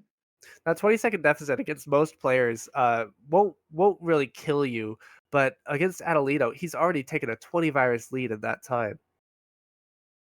Yeah, by the time that Dave got into level 7, Atalito was halfway done. So Atalito's just down to 3, and he's had his platform set up, and then last pill doesn't drop anything. He's going to be out at a 210. A part of me would love to say, he just gets exactly what he needs. He's just the luckiest player alive. But that is, he puts up these times consistently, and that is what's so remarkable about it. Yeah, with I know that our Tetris friends, they understand bad RNG in a puzzle game scenario. Dr. Mario is notorious for very bad RNG. So no one is immune from it. But the answer to bad RNG is holding the down button. The more pills that you can see, the more likely you are to get something that's good eventually. And Atalito is just like cream of the crop there. He might as well just be holding it down all the time, because you rarely see a pill that's not just flying down his board. Yeah, he does take a very Packy-esque approach of don't stop pressing down. And so far that's really worked for him. He has a little awkwardness going on in his first column. That yellow in the bottom left for Atalito is just really tucked away there. We'll see how he chooses to dig it out. But Dave is joining him in level 8, was able to kind of maintain that deficit throughout. So props to him. That's keeping up with Atalito's pace, even if you're behind. That's a lot. Yeah. No, that's very well done by Dave. Adelito's gonna take both of those vertically. He's gonna be out at a 402. Dave has there's a lot of blue on that top line. Yeah, a lot of blue. I don't like it. I'm sorry. I don't like it. Oh, Ooh, what at a, T. a spreading tee from Atalito, connecting all sorts of blues and a double yellow And for another one. Oh, that is wonderful. Some nice 5-virus clears, and that was a very clever play by him too. Not a misdrop on that double yellow, recognizing that he has very little yellow on his board, so it's nice to have a couple of units of it just floating around to use as garbage clearing material. Exactly. Now, he is very red heavy, but a lot of them, not all of them, but a lot of them are set up where he can take things in doubles or tees or whatever kind of shape Adelito wants. He'll be able to take them that way. Yeah, but a little bit of buyer's remorse on that red in column 5. He thought about taking some horizontals there, but wasn't going to happen. But Dave, not going to get lapped here, as Atalito has only a few viruses left in his 9 again. And Dave's going to be out at a 528. And Adelito's going to need to take this virus from above. The double yellow is great. Drops everything down. He's going to be out at a 540, which is going to tie him with John Dat Flindo on the hot times for number 12. What an average to get 2 times that hot in you're at a round 1 match like that. That is just absolutely remarkable. Props to you. And Dave's going to top out. So Atalito is going to move on to round 2. And because Atalito lives in Turkey and it is now the middle of the night, we are actually going to start round 2 with his match so that he doesn't have to stay up all night. So we're going to get all of that set up. I believe it's going to be number 2 Atalito versus number 7 Packy in round 2. That sounds more like a finals match, but that's what this month has been. Yeah, this is what you're going to watch. If Atalito can carry this sort of momentum into the next match, oh my goodness. Exactly. Well, let's see what Packy can do. Yeah. Not like I'm rooting for anyone specific. Oh, wait. Once you get back in the chat, you can root for people. But meanwhile, this is the DrMC. Thank you for watching, and please stick around. And welcome back. We are now in round 2 of our August 2023 gold bracket for our Dr. Mario Monthly. My name is Larva12. Joining me in the booth is Ook the librarian. Ook, how are you doing today? Doing all right. Larva, how about yourself? I am doing pretty well. We're going to see our number 2 seed Atalito versus our number 7 seed Packy 619. What can you tell me about this match? Well, I was just pulling up the stats for that one, and this is the 6th time these two have played, and they have played in each of the last 3 months. Now, Atalito won in the semis in June, as well as the finals last month. And yeah, like you guys said before the break, this definitely feels like a match that should be in the finals. But yeah, these two, just by the quality of all the plays we've had and all the qualifiers we've had, are seeing each other in the 2-7 matchup in round 2. Exactly. The only reason that that we see this match right now is Packy getting one of the lowest seeds I think we've ever seen from him. But I believe he had a 17-2. That's still a very great number. We just had so many people qual in level 18 that this is the cards that were dealt. Absolutely. And I will point out, so all 4 of Atalito's wins against Packy have come this year, 3 times in the semis and once in the finals. But it's been Packy has managed to take 5 crowns off of Atalito. I don't think any other player can say that, and that's why Packy is firmly in second place in our rankings for the year end. And if he wins here, he keeps himself in the running to possibly take over that number 1 spot. It's almost mathematically impossible, but there is still a slim possibility. So a lot on the line here for Packy. Exactly. Now both players are off to the races. I did not like Adelito's board until just now when he made that tee. Now I like what he has, and he's bringing everything down the way he needs to. But for a while there was quite a lot of I believe blue on the top of his board. But he was able to very easily get that out. Packy needs a lot of red help right now. A couple of them are clumped together in doubles, but he is going to need some of that RNG help from the doctor. Besides Um, against going for a hmm, horizontal there, that would have yeah. rescued him there. I'm sure he just didn't see it, heat of the moment sort of thing. But Mhm. yeah, that's definitely the sort of slight ooh that played not what he wanted to do. Nothing's been dangerous, No. but definitely not what he wants. As Atalito Mhm. is setting up a super clear here, yeah, he sees what he needs and is going to be out of level 8 here at a 130 flat. Now, by the way, we are in levels 8 through 11 because we're in round number 2. So the good times here, these two both have times around the low 6s. In fact, Atalito has a 6 flat as his PB in this level block. Ooh, a 6 flat. Oh, Yep, we that like to see 6 is. flat in the previous round. Oh yeah, That's oh that's definitely. great. Yeah, that So is it's that's the all-time best, and he did that last month. oh, nice tee from Packy there. I do like his board. There it is chock full of double opportunities for him. But right now it does not have any use for reds. Yeah. Meanwhile, on Adelito's side, we are seeing, I mean, what we're used to seeing from him.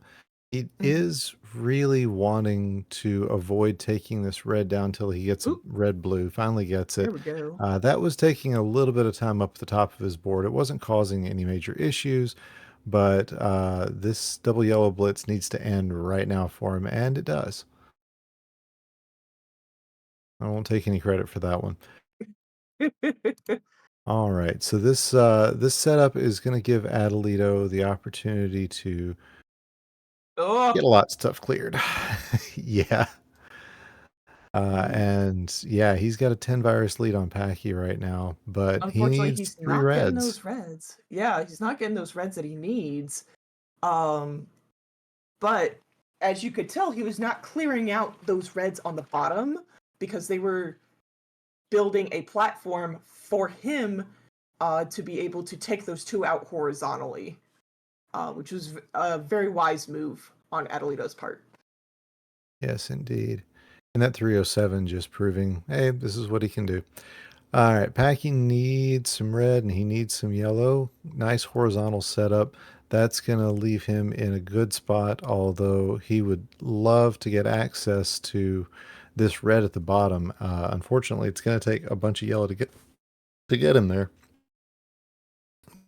Has to eat the drop time in order to get access down here, and now it's just 2 more reds. There he's going to get it as a double red out at a 357, so nearly a full minute behind as Adelito storming his way through this level 10. Mm-hmm. And it's not necessarily a bad time. It is just Adelito doing Adelito things, as I like to say. Yes, Um, indeed. Adelito's already down at the end of this board. He's got over 20 virus lead already. He is setting up for an underclear on those blues. And he gets the double blue that he needs. that was a very interesting choice to be waiting around for a double blue, but gets what he needs and is signaling a horizontal on this blue. Okay, he does take it out vertically, and now he just needs 3 reds to get his way out of here, and not getting them. That is for sure. There's 2. There's 3. 457. So not going to get that 6 minute again, but is still on the way to another fantastic time.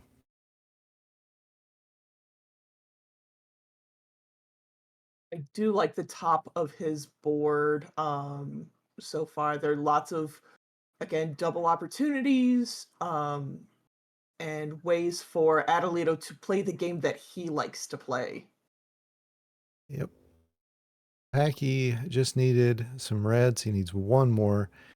Oh, didn't drop it where he wanted it to, but gets the next pill. It was 534 out of that one. So again, he's looking about an 18 virus deficit right now, but all the setups that Atalito's had time to set up, that's going to really, that's going to create some damage for Packy to have to clear up.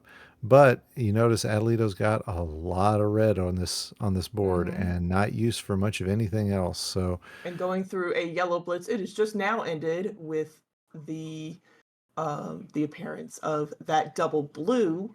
So again, anybody who's new, we do have blitzes of specific colors in Dr. Mario, especially double pills. And the coding of this game will always show you the same end. If you get, say, a double red blitz, you get double red after double red, you know it's over when you get a red yellow. With double yellows, it is it ends with a double blue. And with a double blue blitz, which is the least common, it will end with a blue red.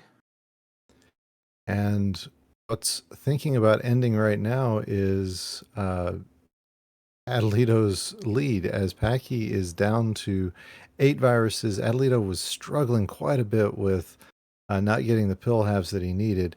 Packy now down to 5. Atalito at 6. Atalito at 5. Packy at 4. Packy needs reds, and Atalito has everything set up. He's down to 1.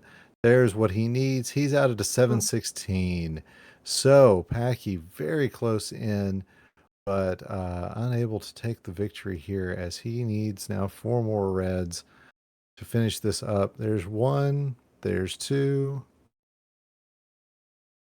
3, and 4. He's out at 736. So really good Jet 9 or Jet 10 11 for Packy, but not enough to take it down. Atalito going to take game number 1.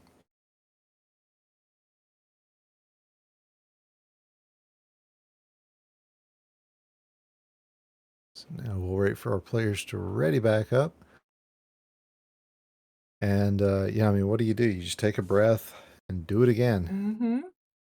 Yep, you stretch, take a deep breath, take a sip of water, reset yourself, try again. And whereas sub 7s are considered kind of standard times in level 6 through 9, in this level block, sub 8s are treated about the same way, as we've got both players on. And look at this setup that Packy has available to him to start off with. That is exactly what he wants. Double or triple into a double. And Atalito says, hey, I'm going to set up my own, thank you very much, and has everything just beautifully set up. It does have 1 little piece of garbage, but that's probably not going to be garbage because he is he's looking down the board, sees that I can guarantee double. he's gonna take those yellows horizontally, drop that blue down. I will guarantee he's not going to do that because there's that happens. He may take the 1 horizontally, but yeah, the 1, that was originally his plan, I'm sure. But flexibility, one of the key elements for our players here, as Packy and Atalito still in a tie. It is 13, now 12. Packy with a small lead, but this is going to go back and forth very quickly, as it's, these two just keeping things moving very fast. That is both of their hallmarks, and Gotta wonder what Packy's got planned for the bottom of this board. Definitely wants to see a horizontal on those yellows, is going to get that, but now he's going to have a, never mind. He does not going to have a garbage situation to deal with. Ignore the guy behind the microphone as Atalito also closing in. Now he is going to have a little bit of a garbage situation because that one bit of yellow is going to slow him down. Packy out at a 131, and Atalito is going to find what he needs to be out at a 137. Everything in this game moves fast. Packy's setting up for a big combo over in column right there. Yep. It's going a little too fast for me to accurately count. I'm not a math teacher. Savage Octagon is. But he does. There's a lot of blue on Packy's top line that I don't really like right now. Well, the problem Atalito's got is a bit of a garbage situation. He has tackled almost all of it, but now he is in need of a lot of red and yellow. Well, now that's turning into yellow and blue. It's really the speed at which these players play. What they even need is so quickly shifting. But Packy needs blue. That is going to be the real thing, and he's going to make a fat log with an addendum. Gets another big chunk out of his board, and is going to be setting up for nice play here. And yep, he's almost got everything set up. Looks like he is going to wish that he had that double red a little bit earlier. And that should clear the level for him. He's out at a 312 with a healthy 4 leads against Atalito. A healthy lead against Atalito. A healthy 4-pill lead. Any lead against Atalito is a healthy one. Very true. So let's see what that lead looks like. There's one red. There's a second. It is about 22 seconds. So that is not unheard of.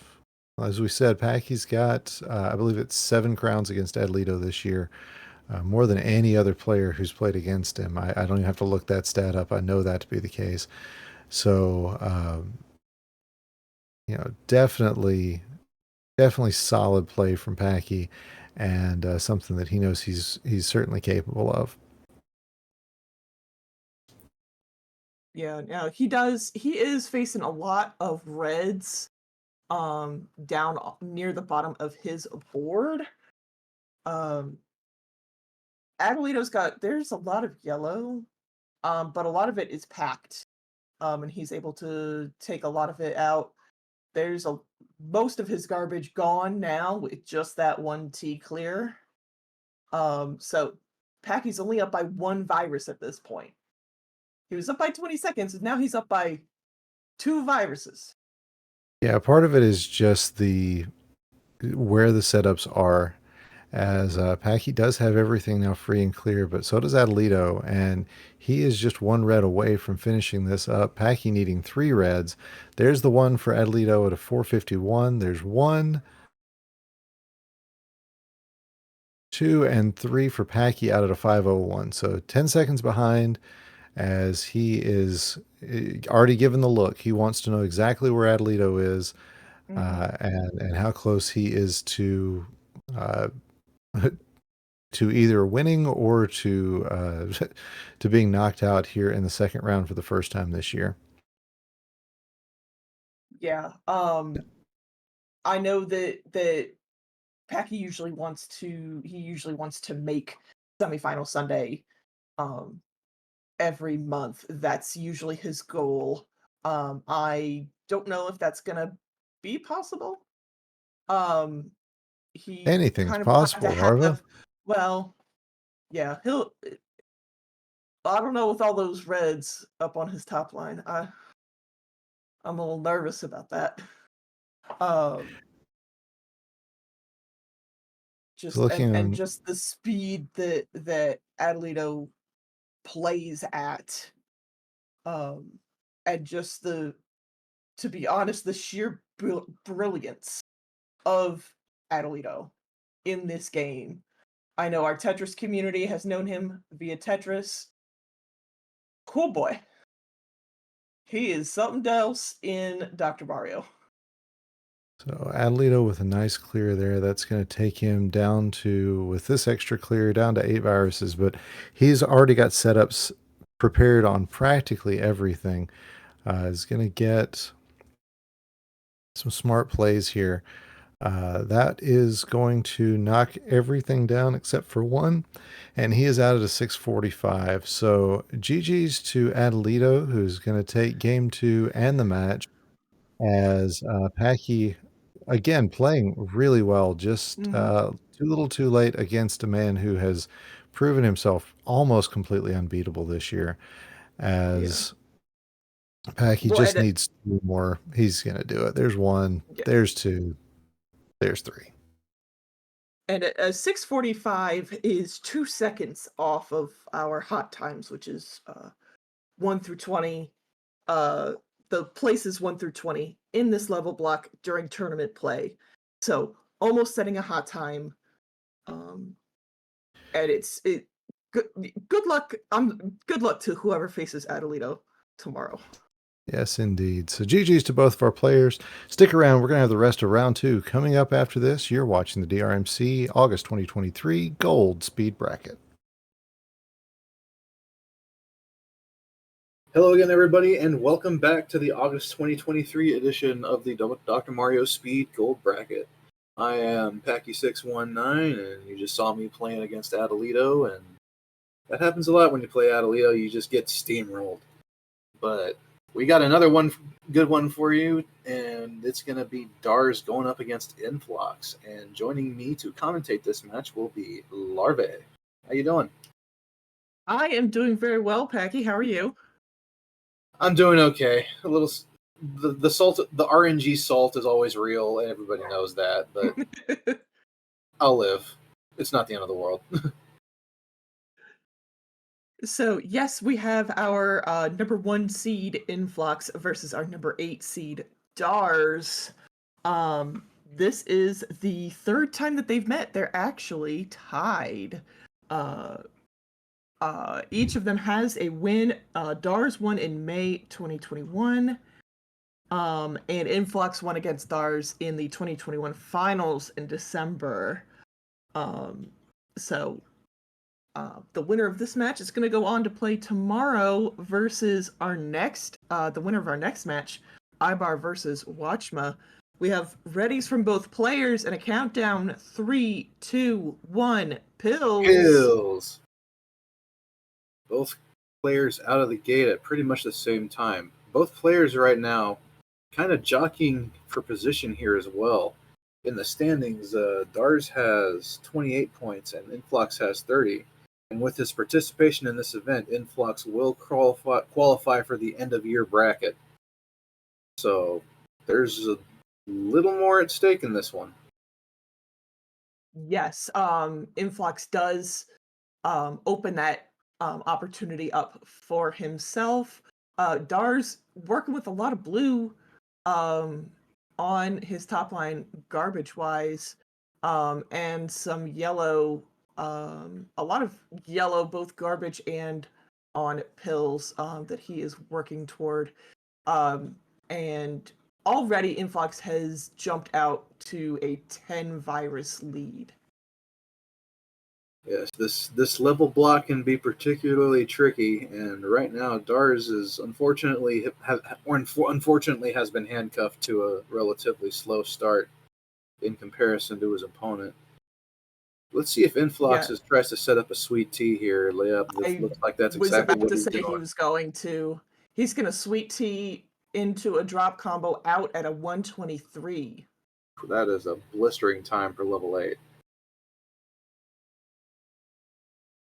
Okay, so let's see how Dars decides to attack the rest of this board here. He's got a horizontal opportunity for the red in column 5. And once he gets that, it's going to be able to drop those yellow fragments into the final clear he needs, and he's going to be out at a 148. Not a bad time either. Um, I like what he's done so far with his top line. I do think he potentially wants to take those yellows out horizontally. No, he's okay. Doing a little different. But that's fine. It works for him. But Inphlox already has Looks like we locked up a little bit, but looking at the boards right now, it's a 9 virus difference. It was 13 a moment ago, so Dars has managed to make up a little ground. Just looking at each board, Dars has limited access to red once we can get that up. yeah, and Inphlox has been working through a decent amount of yellow. Oh, this double red is perfect for him. Leads him into a drop combo with those it's going so fast I already forgot the color of the pill. And he's just gonna need 2 more red fragments to be out. And Dars is gonna be at he is at 10 right now. I don't know if Inphlox it's the is gonna be stream out having at a technical issues 314. or if it's me.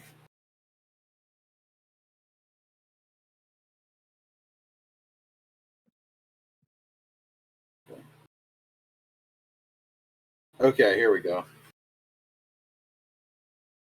Inphlox All right, has a that's a setup. that is a nice setup. That he didn't wait for the perfect pill. He waited for the right pill. And Yeah, I think he kind of learned his lesson from round 1, especially trying to wait for blues, especially a double blue, was not his friend to him earlier today. Yeah. Oh, this double blue is going to be perfect to take out that blue virus horizontally. That's going to clear everything back up for him. Mm-hmm. And as that happened, Dars had a very nice drop T to clear out what he needed, and he's going to work on another T over in his column 3. He does have, there's a lot of stuff going on and a fair amount of garbage, but it does seem to be working out very well for Dars at this point. Yeah, that nice little in-between clear is going to help deal with his red top line, and pretty limited access to blue right now, but not really a huge deal. That's going to help attack column 5 as he needs to. He's still down by 11 viruses, but he's been keeping pace with Inphlox to this point.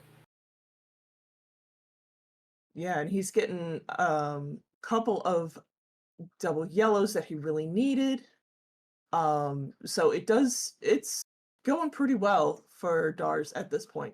Infox is going to be out at a 5-11 into his level 11. And his board is screaming for some blues right now. Mm-hmm. A couple of double blues it would have given him the opportunity for a big fat log in the middle of his board, but no sense in waiting. Just quickly get through as much as he can. Mm-hmm. He had the opportunity to take those both horizontally and vertically in pairs. So he did have the option, if he really wanted to be swaggy. We have seen that from Inphlox many times before. He opted for a safer play, which is also perfectly fine. Still an 11 virus game at this point. Dars has managed to keep pace with Inphlox, manages to close the gap to 8 with that big clear on the left-hand side.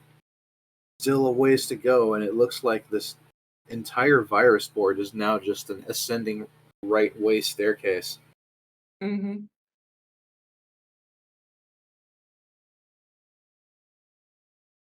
There he goes. He sets off his combo. See if he tries to get rid of these yellow fragments in the middle of his board, because I don't see much use for them right now. And there it goes, and he's going to drop into a sweet tea. Very good. Very well done from Dars. Very nicely played to avoid a lot of drop time. and a lot of unnecessary garbage that cleaned up a lot of what he needed on his board. All of a sudden, it's a 4-virus game now. Dars needs to be a little luckier here. Right now, Inphlox just needs a few more red to get out of this level.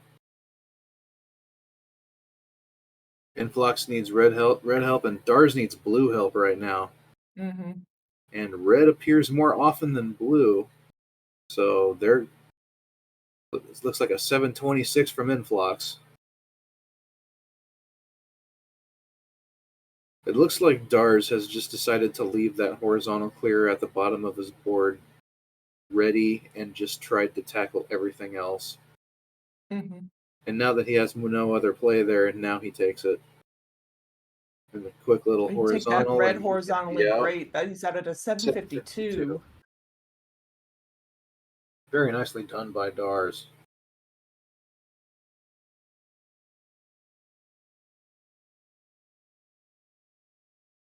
Oh. Looks like Inphlox decided to play around on 12 for a little while. Oh, maybe he wasn't aware that he was already done. Who knows? We've got it ready from Dars for game 2. He's ready to go.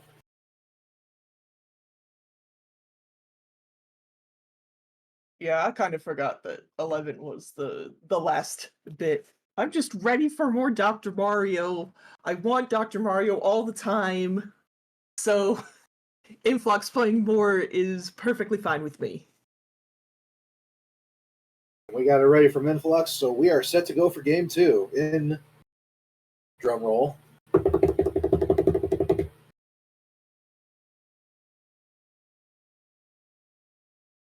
Three, two, one. Pills. Both players out the gate at pretty much the same time. Not sure what to make of these boards. It's a bit scattered on Dars' side. I think he meant to put that double blue one tick further to the right. Yeah. But it's in a place. You could see him shake his head on that. So yeah, I agree with you. Yeah, he was fortunate enough to where it was still placed in a manner that would not produce any garbage. So his board was still relatively clean. It's just now a little more inconvenient.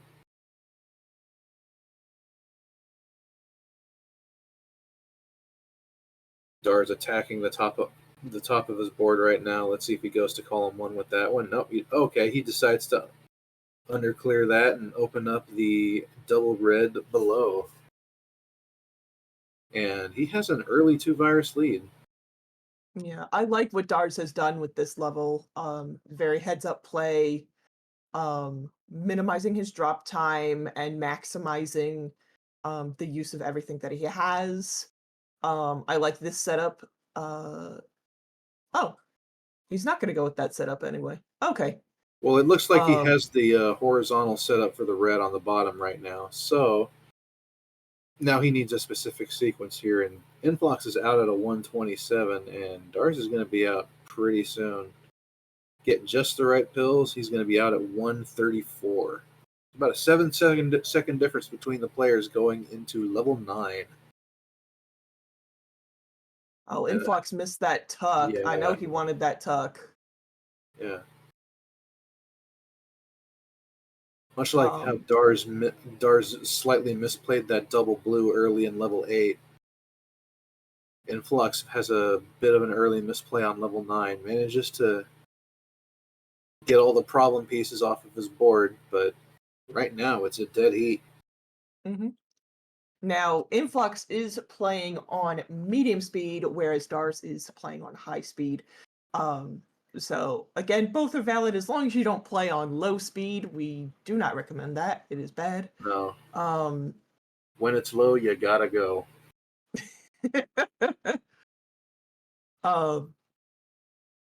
But other than that,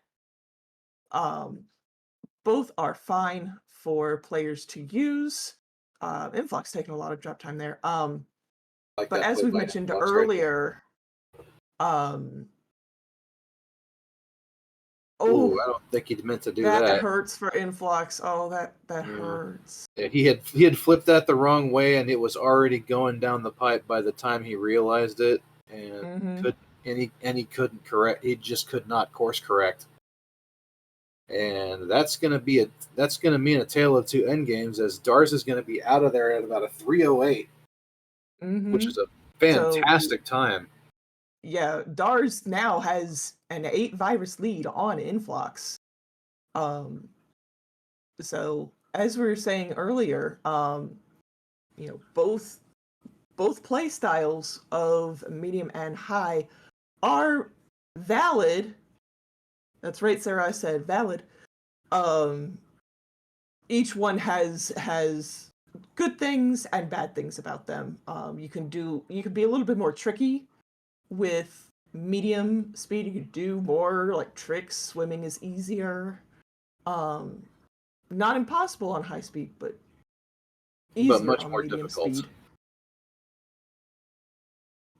You definitely have less tuck moves at your disposal and swim moves at your disposal when you're playing on high, as I like to do. But and high speed, pills drop a little bit faster if you're really used to pushing the down button. What is going on with Inphlox's board right now? He is in trouble. He manages to get a big drop combo going. Oh man, woo! And just in the blink of an eye, he is out at a 434. Dars has been just blazing. He'd better be careful. He is playing with fire right now. There's one virus left. I'm sorry. Whew. He's out at a 451. Dars was playing with fire there, and with a big lead like that, it could be really heartbreaking if you suddenly lose it to an accidental top out. But Dars manages to clutch up until he finally gets the pill he needs. A top out is not necessarily the end of somebody's game, but you really, really do not want it at that point in the level, at the very end of the level, because you have to play the entire level over again. Yes, exactly. That's a good FYI for those who might not be familiar with the rule set in the event that there is a top out, because every once in a while they do happen.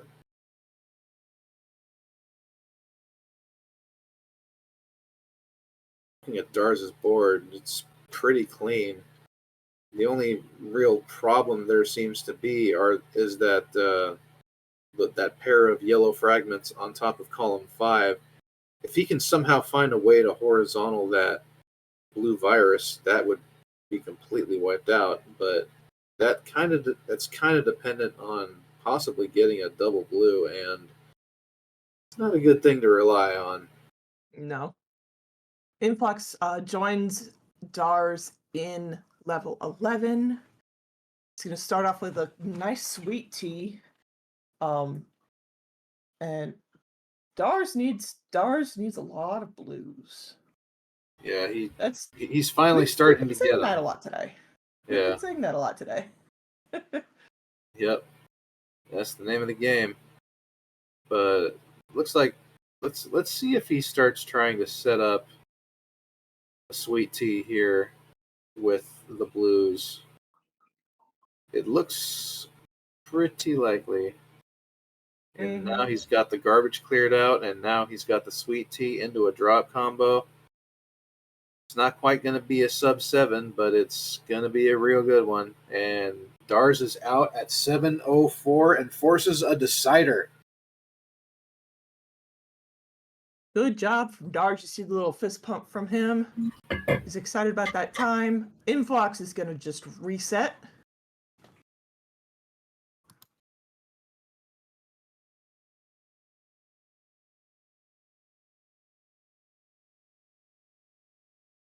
Dars having a little PTSD from that level 10 where he nearly topped out.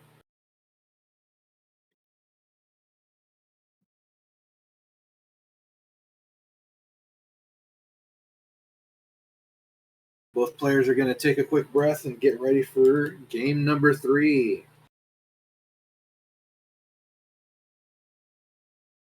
We have a ready from both players, and we are set to go.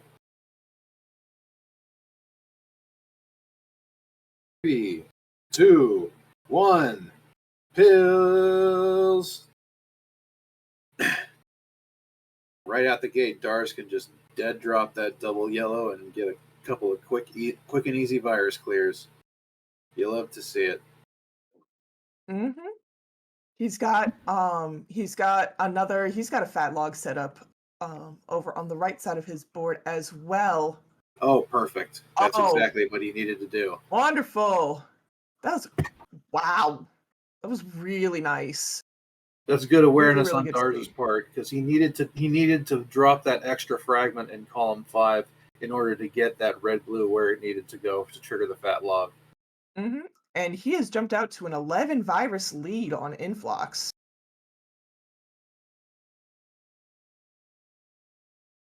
Inphlox.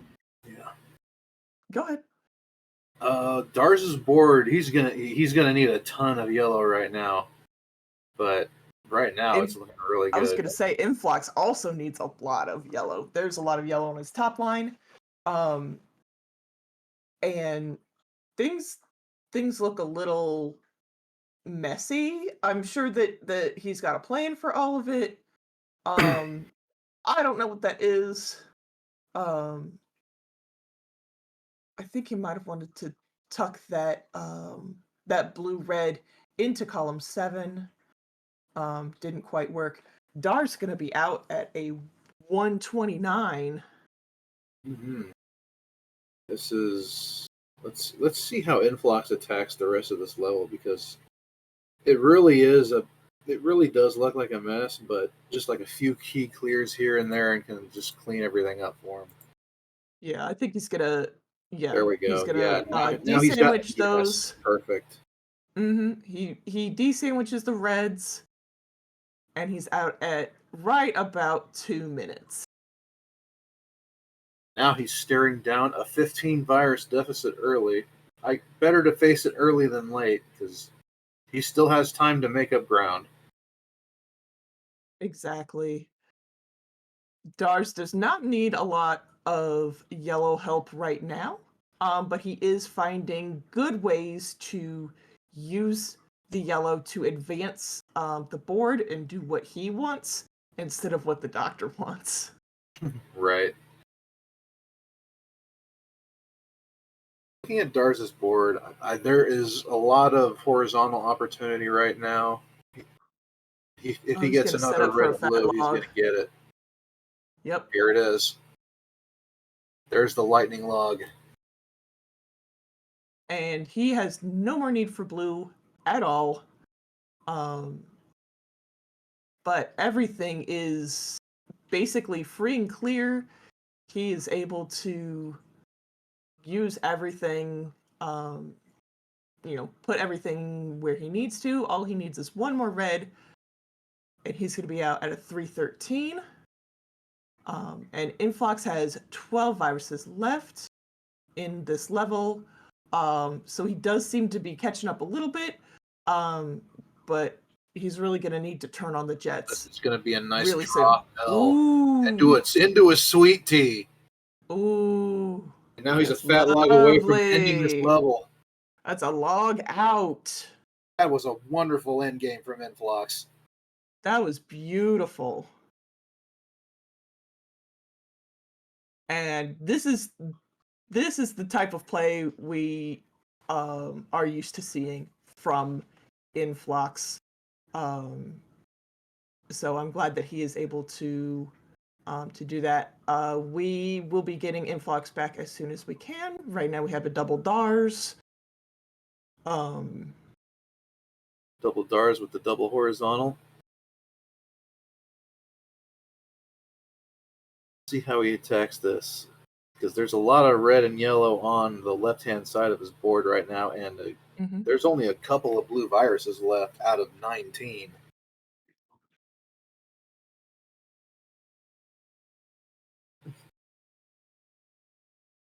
Looks like he's going to set up the blue pill drop. Yeah, he's setting up for an underclear on the red to drop the blue down. Very patiently was waiting. Another horizontal, 0 drop on those horizontals too. Mm-hmm. Has a little bit of drop there, but it's very useful. So we're not too mad at that drop time. It looks like he's just kind of taking his time with the red on column 8. He feels like he can take that out at his leisure. Mm-hmm. And I like that he put that horizontal so he could open up the last virus, and he just needs one more yellow pill, and he's got to be out at 525.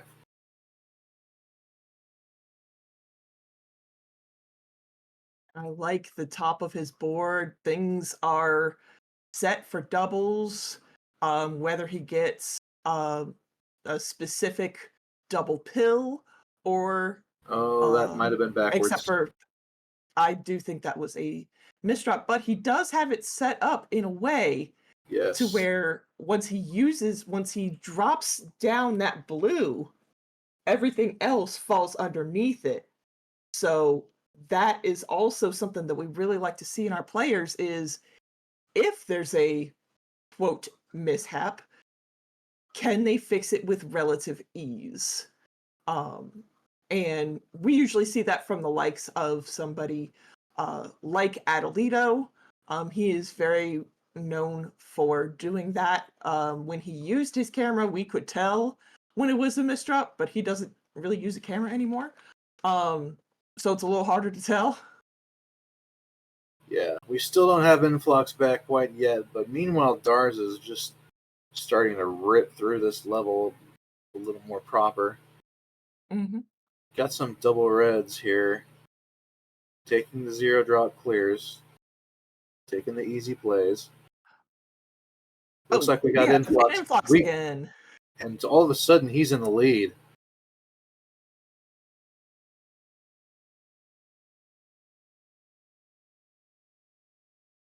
Inphlox taking some easy clears of his own. Nice horizontal play, and then the 0 drop double clear. And Inphlox now has a 6 virus lead coming down the home stretch. Mm-hmm. And a nice drop there. And all he needs is one red, and he's done. And there it is, 734.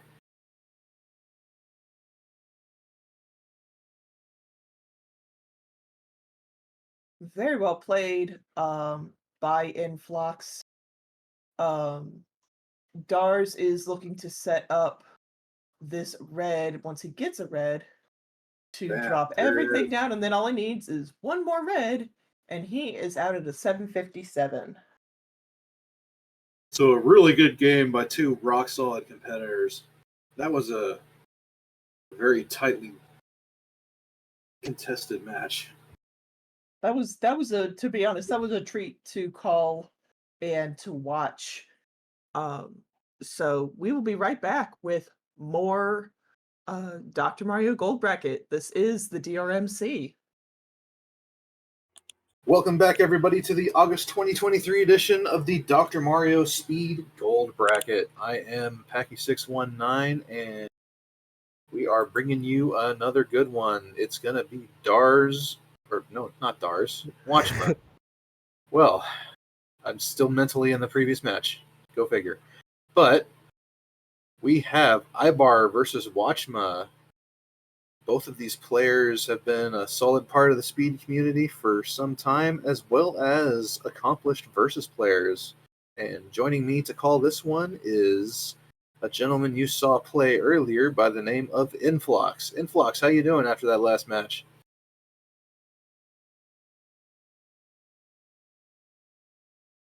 Inphlox? Oh no, I might cutting out again. Oh dear. You might be. I'm sorry. But I'm sorry too for the technical difficulties. It was quite a nerve-wracking experience. Just when I left, Dars was like 20 viruses ahead. So, GG's absolutely. Well, you must have had a banger of a 10 because you made up that deficit in a hurry. It looks like Ibar's going to top out and get himself back to the menu and get ready.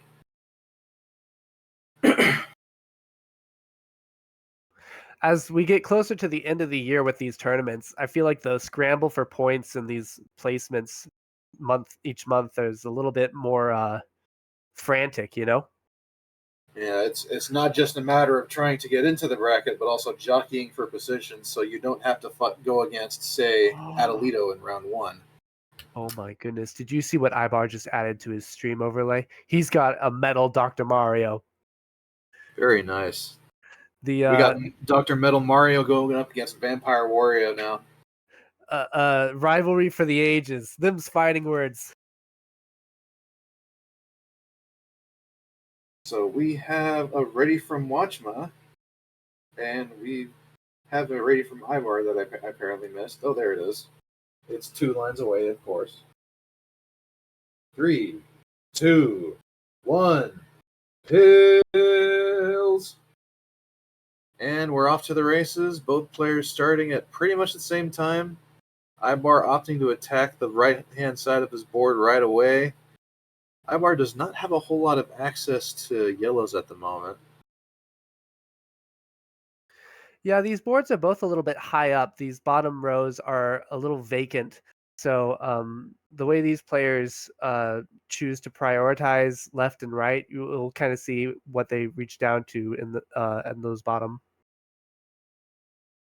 Yeah, looking at the way Watchmuh was playing the beginning of his board, it looked like he was doing a lot of kind of tuck and flip plays, and sometimes when you get handcuffed into doing so, it slows you down. Yeah. These early levels are so crucial. It shows off a skill that's not just, combo after combo, but, the real quickness of plays and maneuvering pills around your board. Watchmuh's board is very much a goalpost right now. He's got columns 7 and 8 and 1 and 2 pretty much, because 4 and 5 are completely free and clear. Ibar, meanwhile, finding some nice in-between plays, and he's going to be out of his level 8 soon. Yeah, both of these players making an excellent pace here. Watchmuh has a lot stacked up on the viruses he has left to clear. So when he gets access to them, it's going to fly by super fast.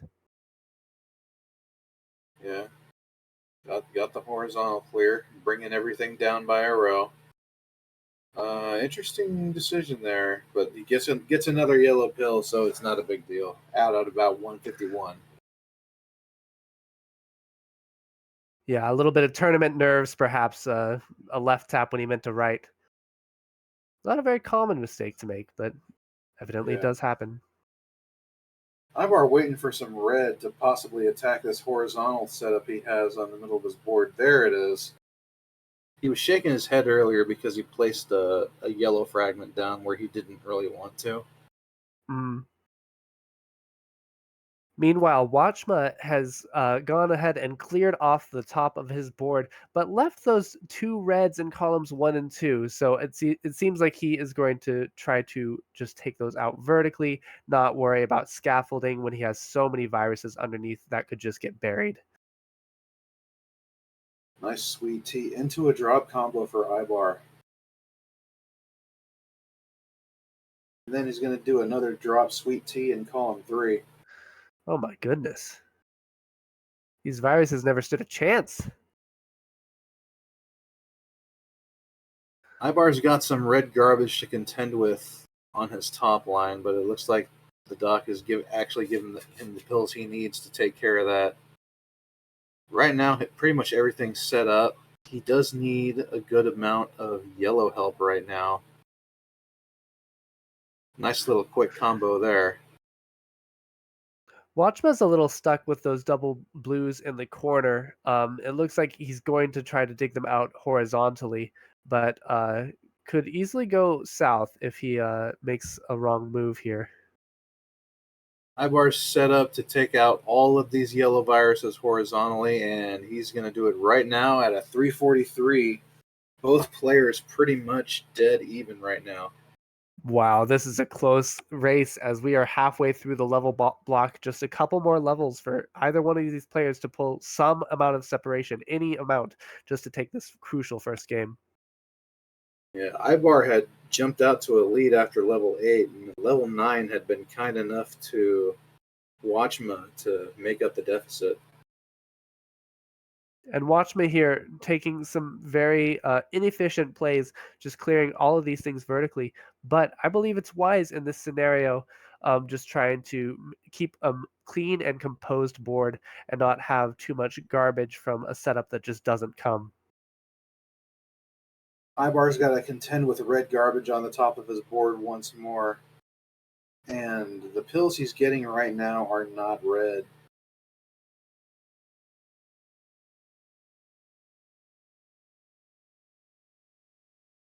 Okay, that drop combo should help sort things out once more.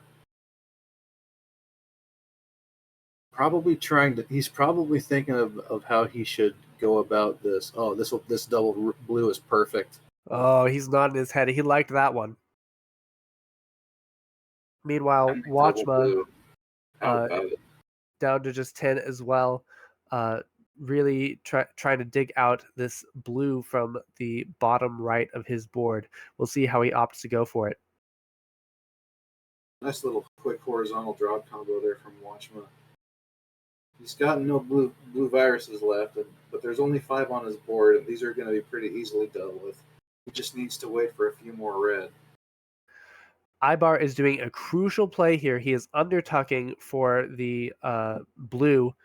Oh, and he realizes that he wasted some red, but it comes back down anyway, yes. But he didn't have to clear out those reds on top when all he had left was red viruses. So very heads-up play from him.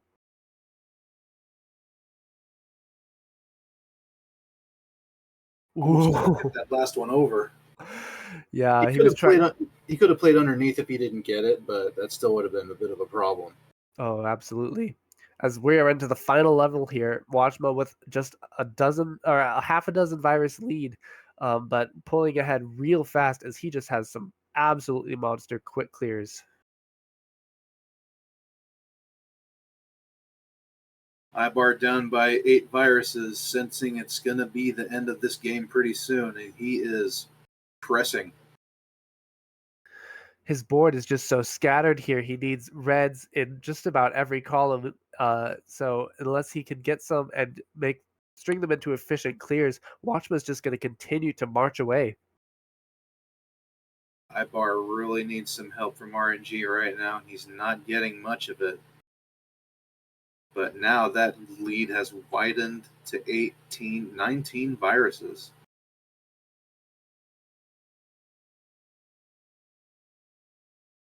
Plan there by Ibar, attacking the right side of his board.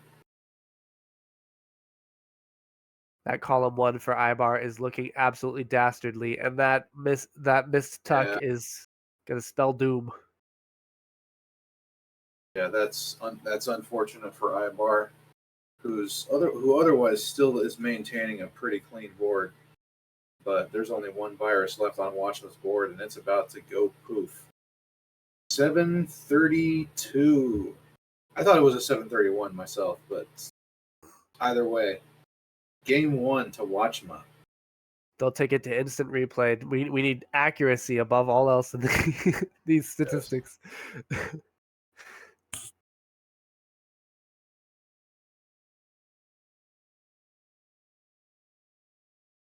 I like that he's finishing it out, though. He's still absolutely beat the level, show the doctor, you're not gonna get the best of me. He's shaking his head right now, but the game's pretty much decided. Don't worry about the drop time. It's tough, but new game. Put it behind you. The only game that matters is the one you're playing right now. I wish I had you as a coach in between my matches, because that is some excellent advice. And I hope that, I'm hoping for a decider. I want a decider all the time. I'm not rooting. well, Oh, yeah. for and against anybody necessarily, but I do love Deciders are some fun good and drama. exciting, especially close ones. Yes.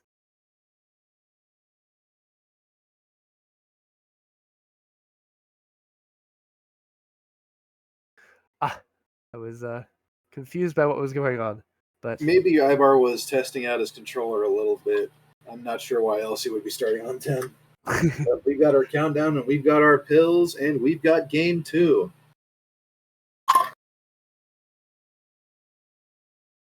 both players starting off with some quick horizontal clears. But Ibar here is already starting to get a little bit of garbage accumulated. He's got to be very careful to make sure that this combo goes exactly to plan. Looks like he's planning on this blue horizontal / sweet tea potential here. He's going to trigger it. He's not going to wait for another additional blue fragment to land on top of everything, which is perfectly fine.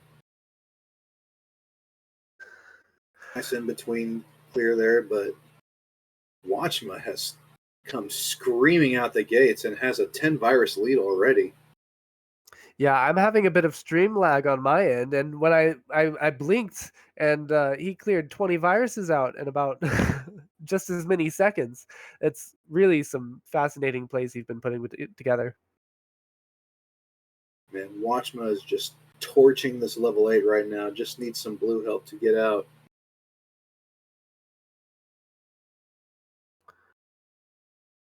But everything he has left could be doubled up.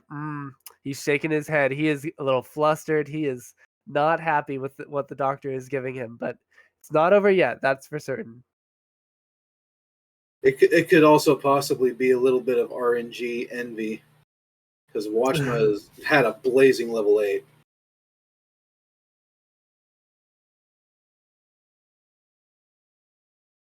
Drop combo from Watchmuh there, and this is going to be an easy horizontal clear.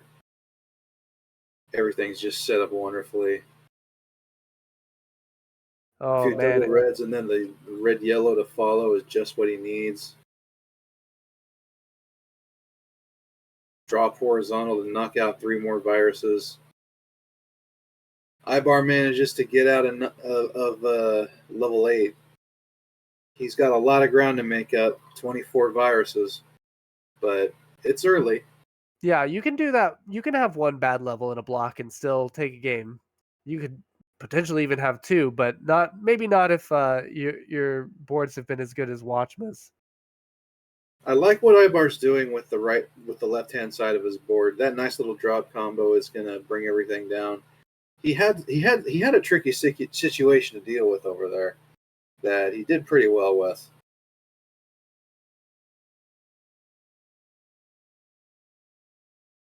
His last viruses. We'll just see if he's able to pull it off.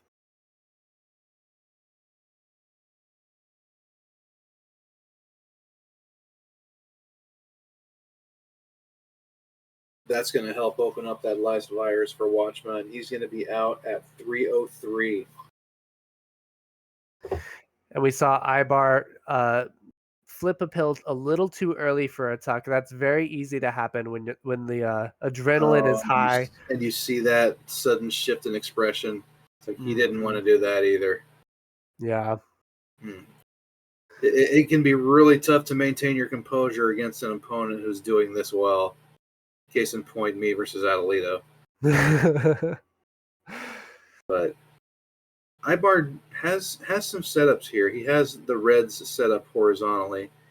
He's going to take out those fragments of red garbage to open up the blue virus on column 8.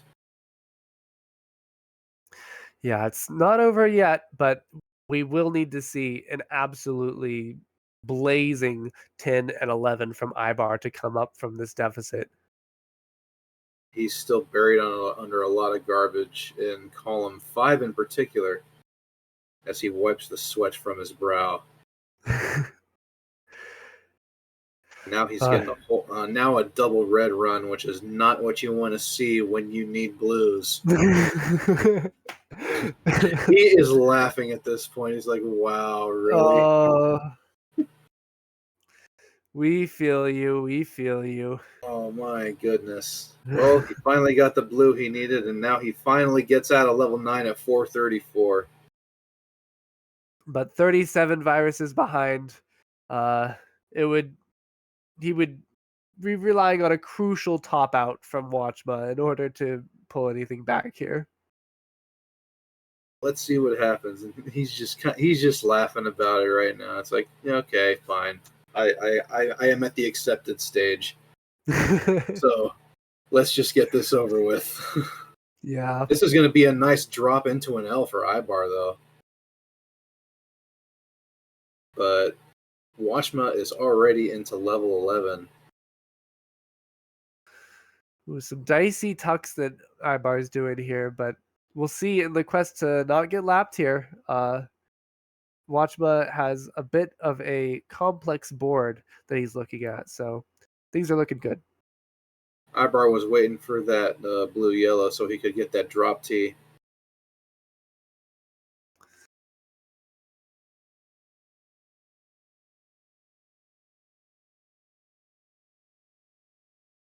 Watchmuh had a little high there, but nice little 3-part drop combo there. That was pretty. Yeah, if he got a couple more pills he didn't need, it might have started to be a bit of a concern. But this is Watchmuh. He's got things well in hand.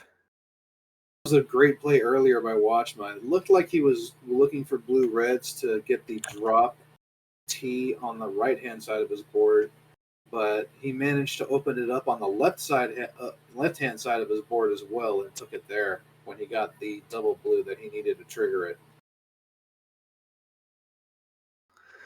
Ibar opting to go complicated for this last yellow that he had to set up for. Woo! Woo. It looks nice.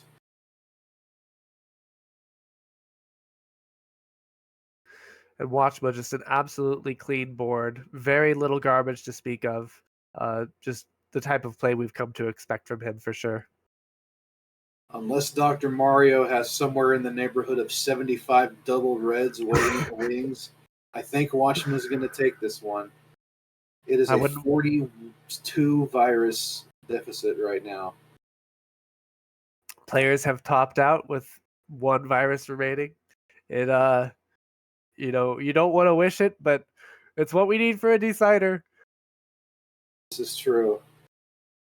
Ibar got a good setup going. Nice cup pair of red yellows there to sort everything out. And Watchmuh's going to be out at 7:25.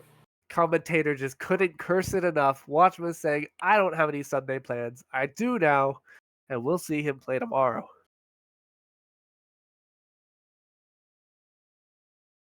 Let's see if Ibar decides to finish this one out. Nope. He said, I've had enough of this nonsense. Perfectly understandable. Oh, and the GGs. GGs to Vampire both Warrior players. takes it this time. So Watchmuh will advance to the semifinals tomorrow and face you, I believe.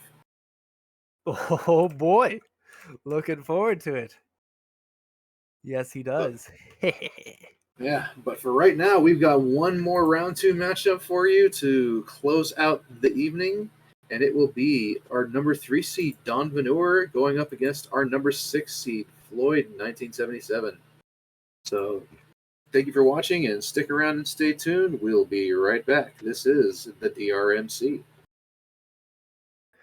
And welcome back to the DrMC. We are here for our last match of the day, but don't cry yet.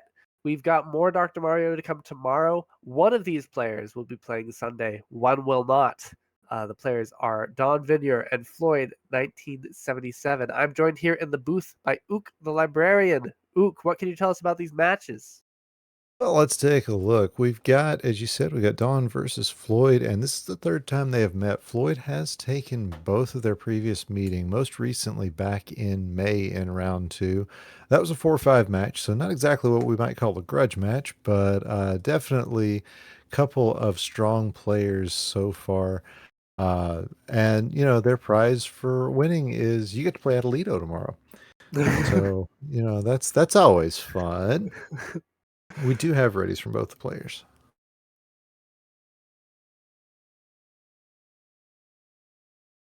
Yeah, I'm not sure either one is really dying to face Atalito, but they are excited to nab these points that they can get. Just qualifying for the semifinal Sunday in the end of year tournament, that will get you a little extra boost. Yeah, and I gotta say, I like both of these boards. Um, although Dawn's is starting to get really stacked up in this column 4, that double yellow would have been great, but he's decided to use it elsewhere and has knocked it down. Really, it's just the lack of yellow for Dawn. Meanwhile, on Floyd's side, he's still kind of getting things set up. Didn't have as many opportunities for big, heavy clears at the start of the board as Dawn did, and he is keeping pace, but is probably going to have a slightly easier end game. Yeah, because once Floyd digs down through all of these viruses, it's just empty there at the bottom, so it'll be game over. Yes, indeed. Although Dawn with a big couple of setups, he's out of here at a 106. That is a great time for, you know, level 6, and here we are in level 8. So definitely a very solid time for that, as you know, Floyd is trying to get these setups. He now has nothing but blues, and sometimes that can really be bad, but the doc giving a bunch of blue reds in a row. I don't know. Okay, red. That's the next pill. Like, I don't know what the next pill is in that sequence, but it's going to come. And he just needs that one more out at a 139. Again, that's a good time for level 8, but just not nearly as good as what Dawn gave us. Yeah, and speaking of blues, that's what Don has been needing for a while here. He's been getting them little by little, but not making as much progress as he might have liked. Still, about a 20 virus lead. Yeah, and Floyd is staring down the barrel of no access to blue outside. Well, actually, he's going to get it now. That setup that he made was pretty much the only way he was going to be able to use any blue that he got. And now it's a dearth of yellow. So this board definitely kind of in stripes here for Floyd. And we'll see if he can keep that from slowing him down. Dawnvenure made a one bad flip earlier on, and it's just kind of really clogged up that bottom left. You've got that red tucked really deep in there. So we'll see how he opts to clear it out. But might be going for that blue horizontally so that whatever red he gets access to will drop on top. It does appear that is what he's going to do. He's just waiting around for that last red. Going to be out at a sub 3. So 254 for Dawn. And of course, he's awarded in level 10 with a pill where he can only use half of it. But using it wisely, and Floyd is here just trying to get out of level 9. He's got 9 viruses left, and everything's pretty well doubled up. He just needs a couple more reds, a couple more yellows, and he'll get there. Yeah, he's unfortunately not able to take those reds in combination.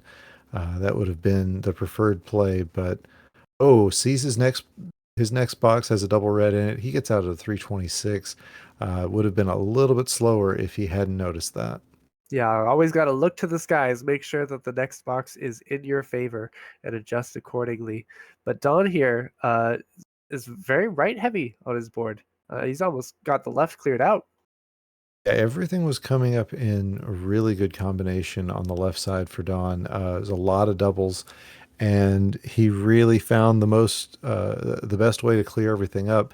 And like you said, that's just really laid that side of his board down. But as you can see, he has figured out, and this double red, exactly what he would have liked. Wow. Probably would have liked it about a pill earlier, but gonna do what you're gonna do. And now he's waiting for that red yellow, which is exactly what he wants to get everything cleared out horizontally here. He's taking a big lead over Floyd. Yeah, this is quite a lead, but Floyd has been kind of keeping a set distance back. So doesn't seem like Dawn has really added to his lead over the last level. Still, not very much time for Floyd to mount a comeback here. Yeah, he's only got the 2 levels left. Well, actually, now just down to the 1 level, as Dawn is in level 11. But Floyd's got to get finished out here in 10 and get deep into 11 so that if he's going to have a chance to catch Dawn here in this first game. Oof, you can see the gears spinning a little bit. He is trying to figure out how to clear things most efficiently, but the pills that he wants are just not coming. So he's kind of abandoned some plans. He's got some half setups going. We'll see what he can do. Yeah, and Dawn is just trying to make everything out of pills that he can't do much with. So far, it's working out. I'm pretty sure that was a misdrop there. But overall, everything's kind of finding its way through, but he is having to take care of a little bit of a garbage situation over on the left side of his board as Floyd joins him at about 534 here in the final level of this block. Yeah, at a 25 virus deficit, things are looking pretty bleak, but Dawn does have a lot of red and yellow to get through. But this is looking like Dawn's game for game 1. Yeah, I'd say it's definitely a possibility. Definite possibility. You know what I mean? So, yeah, Certainly, maybe. the one thing that could help is just what pills come up, but the pills are coming up perfectly for Dawn here as he is now free and clear, just needs now down to 2 reds, and he will be finishing up and gonna get a 634. So, Wow.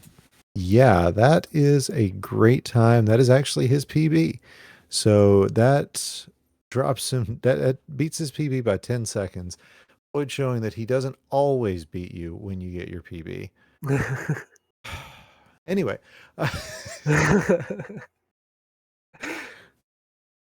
So GG's to both players. Yeah, that was a heck of an 8-11 from Dawn. Absolutely. And Floyd saying, you know what, it's all right. I didn't want to play that 11 anyway. It was kind of mean with a lot of blues blocking off access. We'll just reset, go back into 8, and but Dawn is up 1 game in this best of 3, so Floyd is on his tournament life here in this next game. Yep, and a little bit of that Dr. Mario juice just to get things flowing in the brain. Floyd is one of our most frequent imbibers of that magical nectar. It's a good strat if you can handle it. Oh yeah. But both of these players here just waiting in chat for their readies. All right, and we've got those readies. And it's 3, 2, 1, kills. Game number 2, Dawn versus Floyd. Who's going to take this one? Who's going to make it happen? That is the question. And you say this isn't a grudge match, but I think that both of these players like to bark at each other sometimes. So I think that there is a little bit more going on underneath the surface here, and obviously everyone wants to win every match that they're given. But this could be the next you and John Nash, right? I don't know about all of that. But wow, good horizontal tuck and another really solid tuck for Dawn, as those fingers are just flying across the keyboard.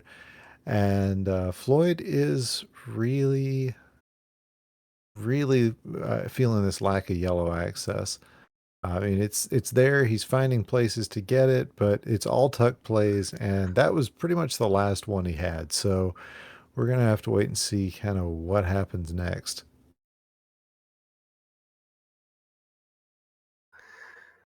Yeah, it looks like Dawn is just waiting to take out some blues horizontally, desandwich everything, and then everything will kind of fall into place for him.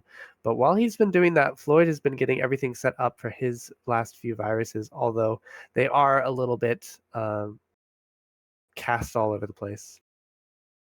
Yeah, as we see, ooh, I'm not too sure about that play from Floyd. I think that was a missed drop. He probably wanted to tuck that red-blue over a little bit differently, but it shouldn't matter if he gets the horizontal here. I think he may be setting up for that. He does, and now it's going to be another horizontal at the bottom unless he gets more reds to clear this out. Meanwhile, Don has a bit of a chasm in his board. It's very sloped inward. His column 1 is high up and a lot of singles and just awkward traffic light situation. So Floyd does have an opportunity to catch up if he can get the right board. Yeah, and the board for Floyd is nice as long as he gets the red help that he's going to need. So far, that is happening, and that's going to make a beautiful tee without causing any of his presets to, or his pre-setups to fall in ways that are not going to be ideal. That is one of the things that happens when you get some nice pills. Is the things that you had previously set up don't work out; they turn into garbage. Did not happen there. Yes. Don has been plowing his way through this board. That column 1 and 2 though have remained a little problematic as they were blocked off by 2 reds.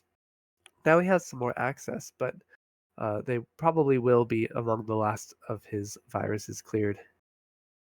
And Floyd has, in fact, taken this opportunity to catch up. He is within 5 viruses. It's been fluctuating a little bit, but definitely playing catch up and finding his way through. Looks like he's got the opportunity for a big horizontal at the bottom of his board. He wants to get this blue taken out first, but Dawn is going to get out at a 333, and that was a really, really nice setup. He got just the pill he needed at just the right time. Yeah, but Floyd here is not going to be too far behind, just about 10 seconds as they go into level 10. Definitely plenty of runway for him to overcome this deficit. And Floyd gets a quick horizontal as Dawn is not really running into any problems with colors. I mean, he would love to have more blue access, and as I say that, he is finished with all of his blue access, so that's what he needs now. But yeah, overall things are working out for him in this board. He would just like to see the bottom of it so that he can get into 11 and try to ice out Floyd here. And it's funny, although Floyd is really high up on his board, these players are about tied in virus count. Once Floyd gets down past these yellows, things are going to be really clustered together and easy for him to clear out. And we saw that earlier with Dave Smith.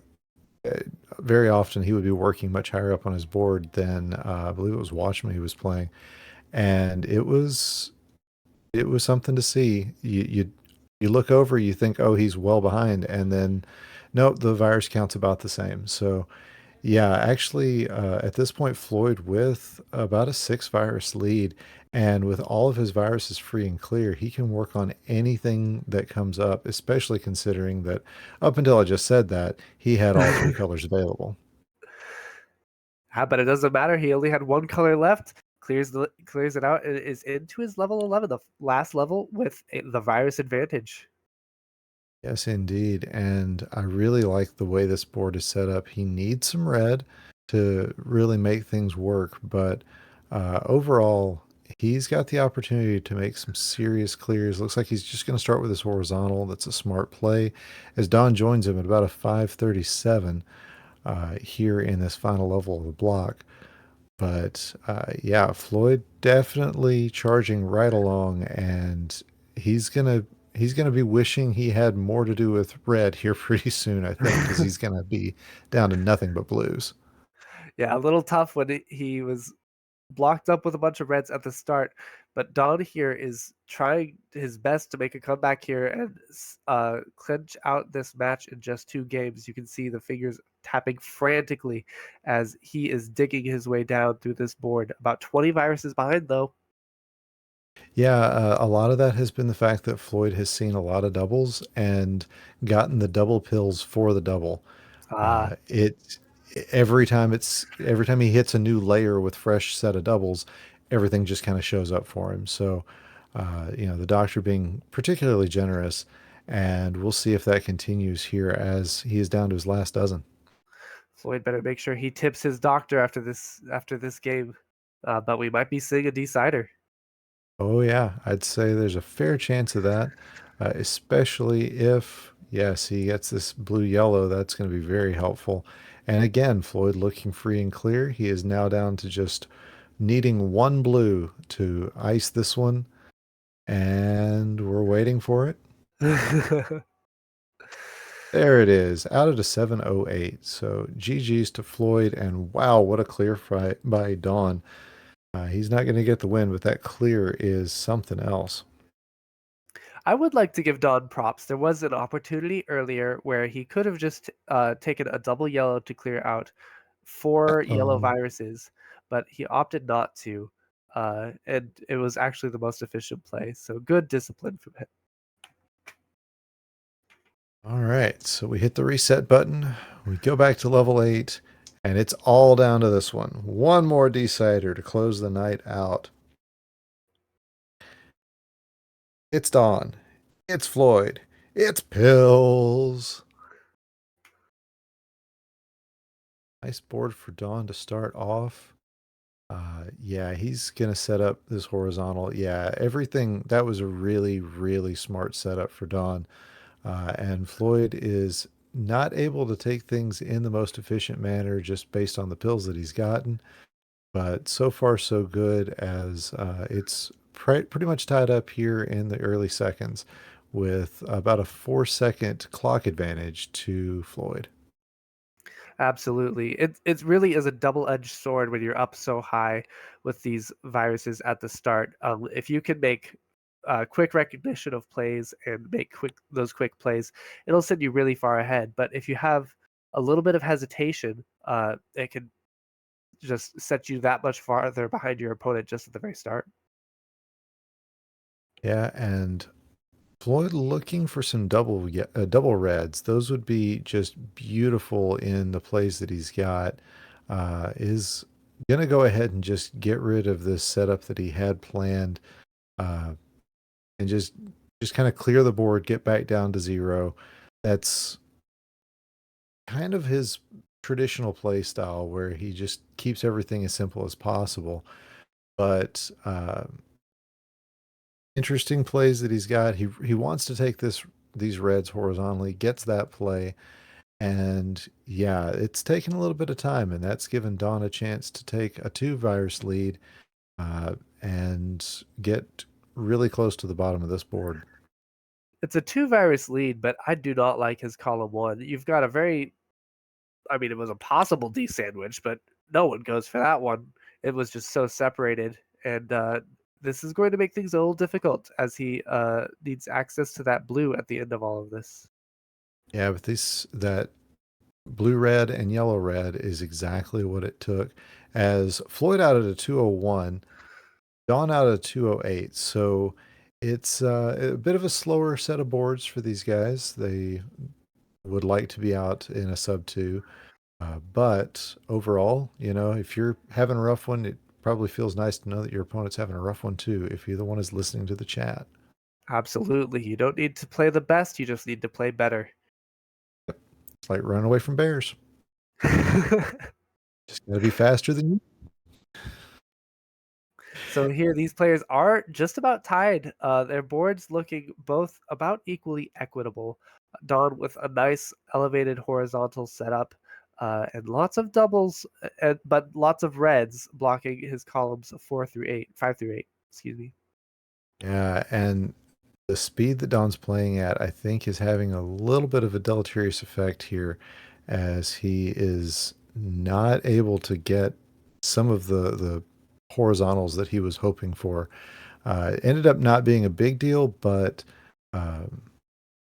even as fast as those fingers are flipping on those keys, it sometimes just isn't enough. Yeah, absolutely. The keyboard, it is a little easier to tap over a couple times, but this is still high speed Dr. Mario, and those pills, they could come down really fast towards the end of the level. Yeah, that does tend to happen. But not if you play as efficiently as Floyd. Not a lot of garbage, and mostly just due to him waiting on that last red. But he's out onto level 10 with the lead now. Yeah, but look at these pill setups that he's gotten to start off with. Not the most attractive set for him, as Dawn now joins him about 4 minutes in, and yeah, Floyd finally is going to set up this big fat log, and it's not going to affect too much, except that he's going to have to build a bridge up if he's going to take this blue out horizontally. Yeah, that fat log really dug out his center, but in so doing made the extreme left and right a little harder to access. Meanwhile, Dawn has a very high up center and kind of an upside down V-shaped board. Yeah, this is not the board I want if I'm Floyd. It's a little gross, honestly. And yeah, it's just not as many opportunities to get things worked out. He is going to get this lightning log here. That's going to be helpful. But yeah, still just a lot stuck up at the top. But then you look over at Dawn's board, and the lack of blue access is a bit of a problem for him. It's going to be all right. But yeah, everything's centered there, whereas for Floyd, everything's way out on the edges. Yeah, I mean, Dawn didn't have any blue access, but almost didn't have any blue on his pills for like 10 pills in a row. Then he got 2 double blues and was able to use them. Like, very fortuitous circumstances if you are going to be droughted a color on your top line. Yes, indeed. So it's just a 2 virus difference between these two. And I still think I like Dawn's board better just for its access. Floyd is way up high on his right side now. And again, it's just everything's happening on the edges, and there's not a whole lot he can do about it. He is going to get into the next level pretty soon. Oh, get perfect RNG for that. And is really He only a couple of needed that. seconds behind. And this is the last level. This is the set at stake. Yes, indeed. This is the one. And they're practically it's about a 2-3 second difference, I think, in Dawn's favor. But other than that, I mean, that's it. The entire match is coming down to just that couple of seconds, and this 38 to 40 viruses that are left. Yeah, the last half hour of play will all come down to this level 11, which is looking kind of fortunate for both players. Lots of doubles, but we'll see what they're able to see and what they're able to clear out based on the pills. Yeah, I'm hoping Floyd. I was hoping Floyd would see over on that left-hand side. He had the opportunity to take these blues horizontally, given what was available to him. But now he was really hoping for a double blue. I don't think it's likely to come, just based on the pill set that he's getting. But he does have about a 4 virus lead at the moment, and looks like he's just gonna. Oh, shaking his head. He took out that horizontal. It dropped some garbage. He knew it, but didn't have anything to do about it. Yeah, but it has left him with the opportunity to take some yellows out horizontally, as well as now he's got some horizontal build options for most of the rest of his board. Let's see what he chooses to take. Yeah, Dawn's been a little stuck over there too, maybe with some horizontals that didn't quite pan out. But it is only, wow, 4 viruses to 12. It is really coming down to the wire here. Yes, indeed. It looks like Floyd has the advantage, but both players really getting stuck for the pills that they need. And now Floyd has that really unfortunate situation that can only be covered by that. Look at him shaking his head. He knows. And at a 757, Floyd is going to take this one and make it to another semifinal Sunday in a tight match. What a match. What a blue-red blitz to come down to it. We never pay attention to those, but it came through in spades for him here. Yep. GG's to both. And Don going to get out of here at an that would have been an 825. He says, forget that. Yeah, the dot giveth, the dot taketh away, and GG's to both these players. That has been a heck of a match. And it's been a heck of a tournament so far. So you definitely want to come back tomorrow when we're going to have our semifinal Sunday. That's going to be the semis and the finals. We're going to have four really, really strong players. We're going to see if Atalito can hold on and make another win, or if one of the other three challengers is going to be able to take him down. Definitely want to check out our Discord as well, as we are preparing for our Versus Championships coming up in November at the Ohio Regional Gaming Expo, the Touring Expo. That's going to be a lot of fun. Hope you'll be able to join us. And also check our Discord for the t-shirt contest that is currently going on, as well as, if you're interested in Versus, to get signed up for the Virus Busters League. Signups for that are going to be ending fairly soon. Inphlox, you got anything you want to add before we close it out? I just thank you all for being here, for giving us the energy and the love. I mean, this is a great community, and I hope you guys can be a part of it. Join the Discord. Yeah.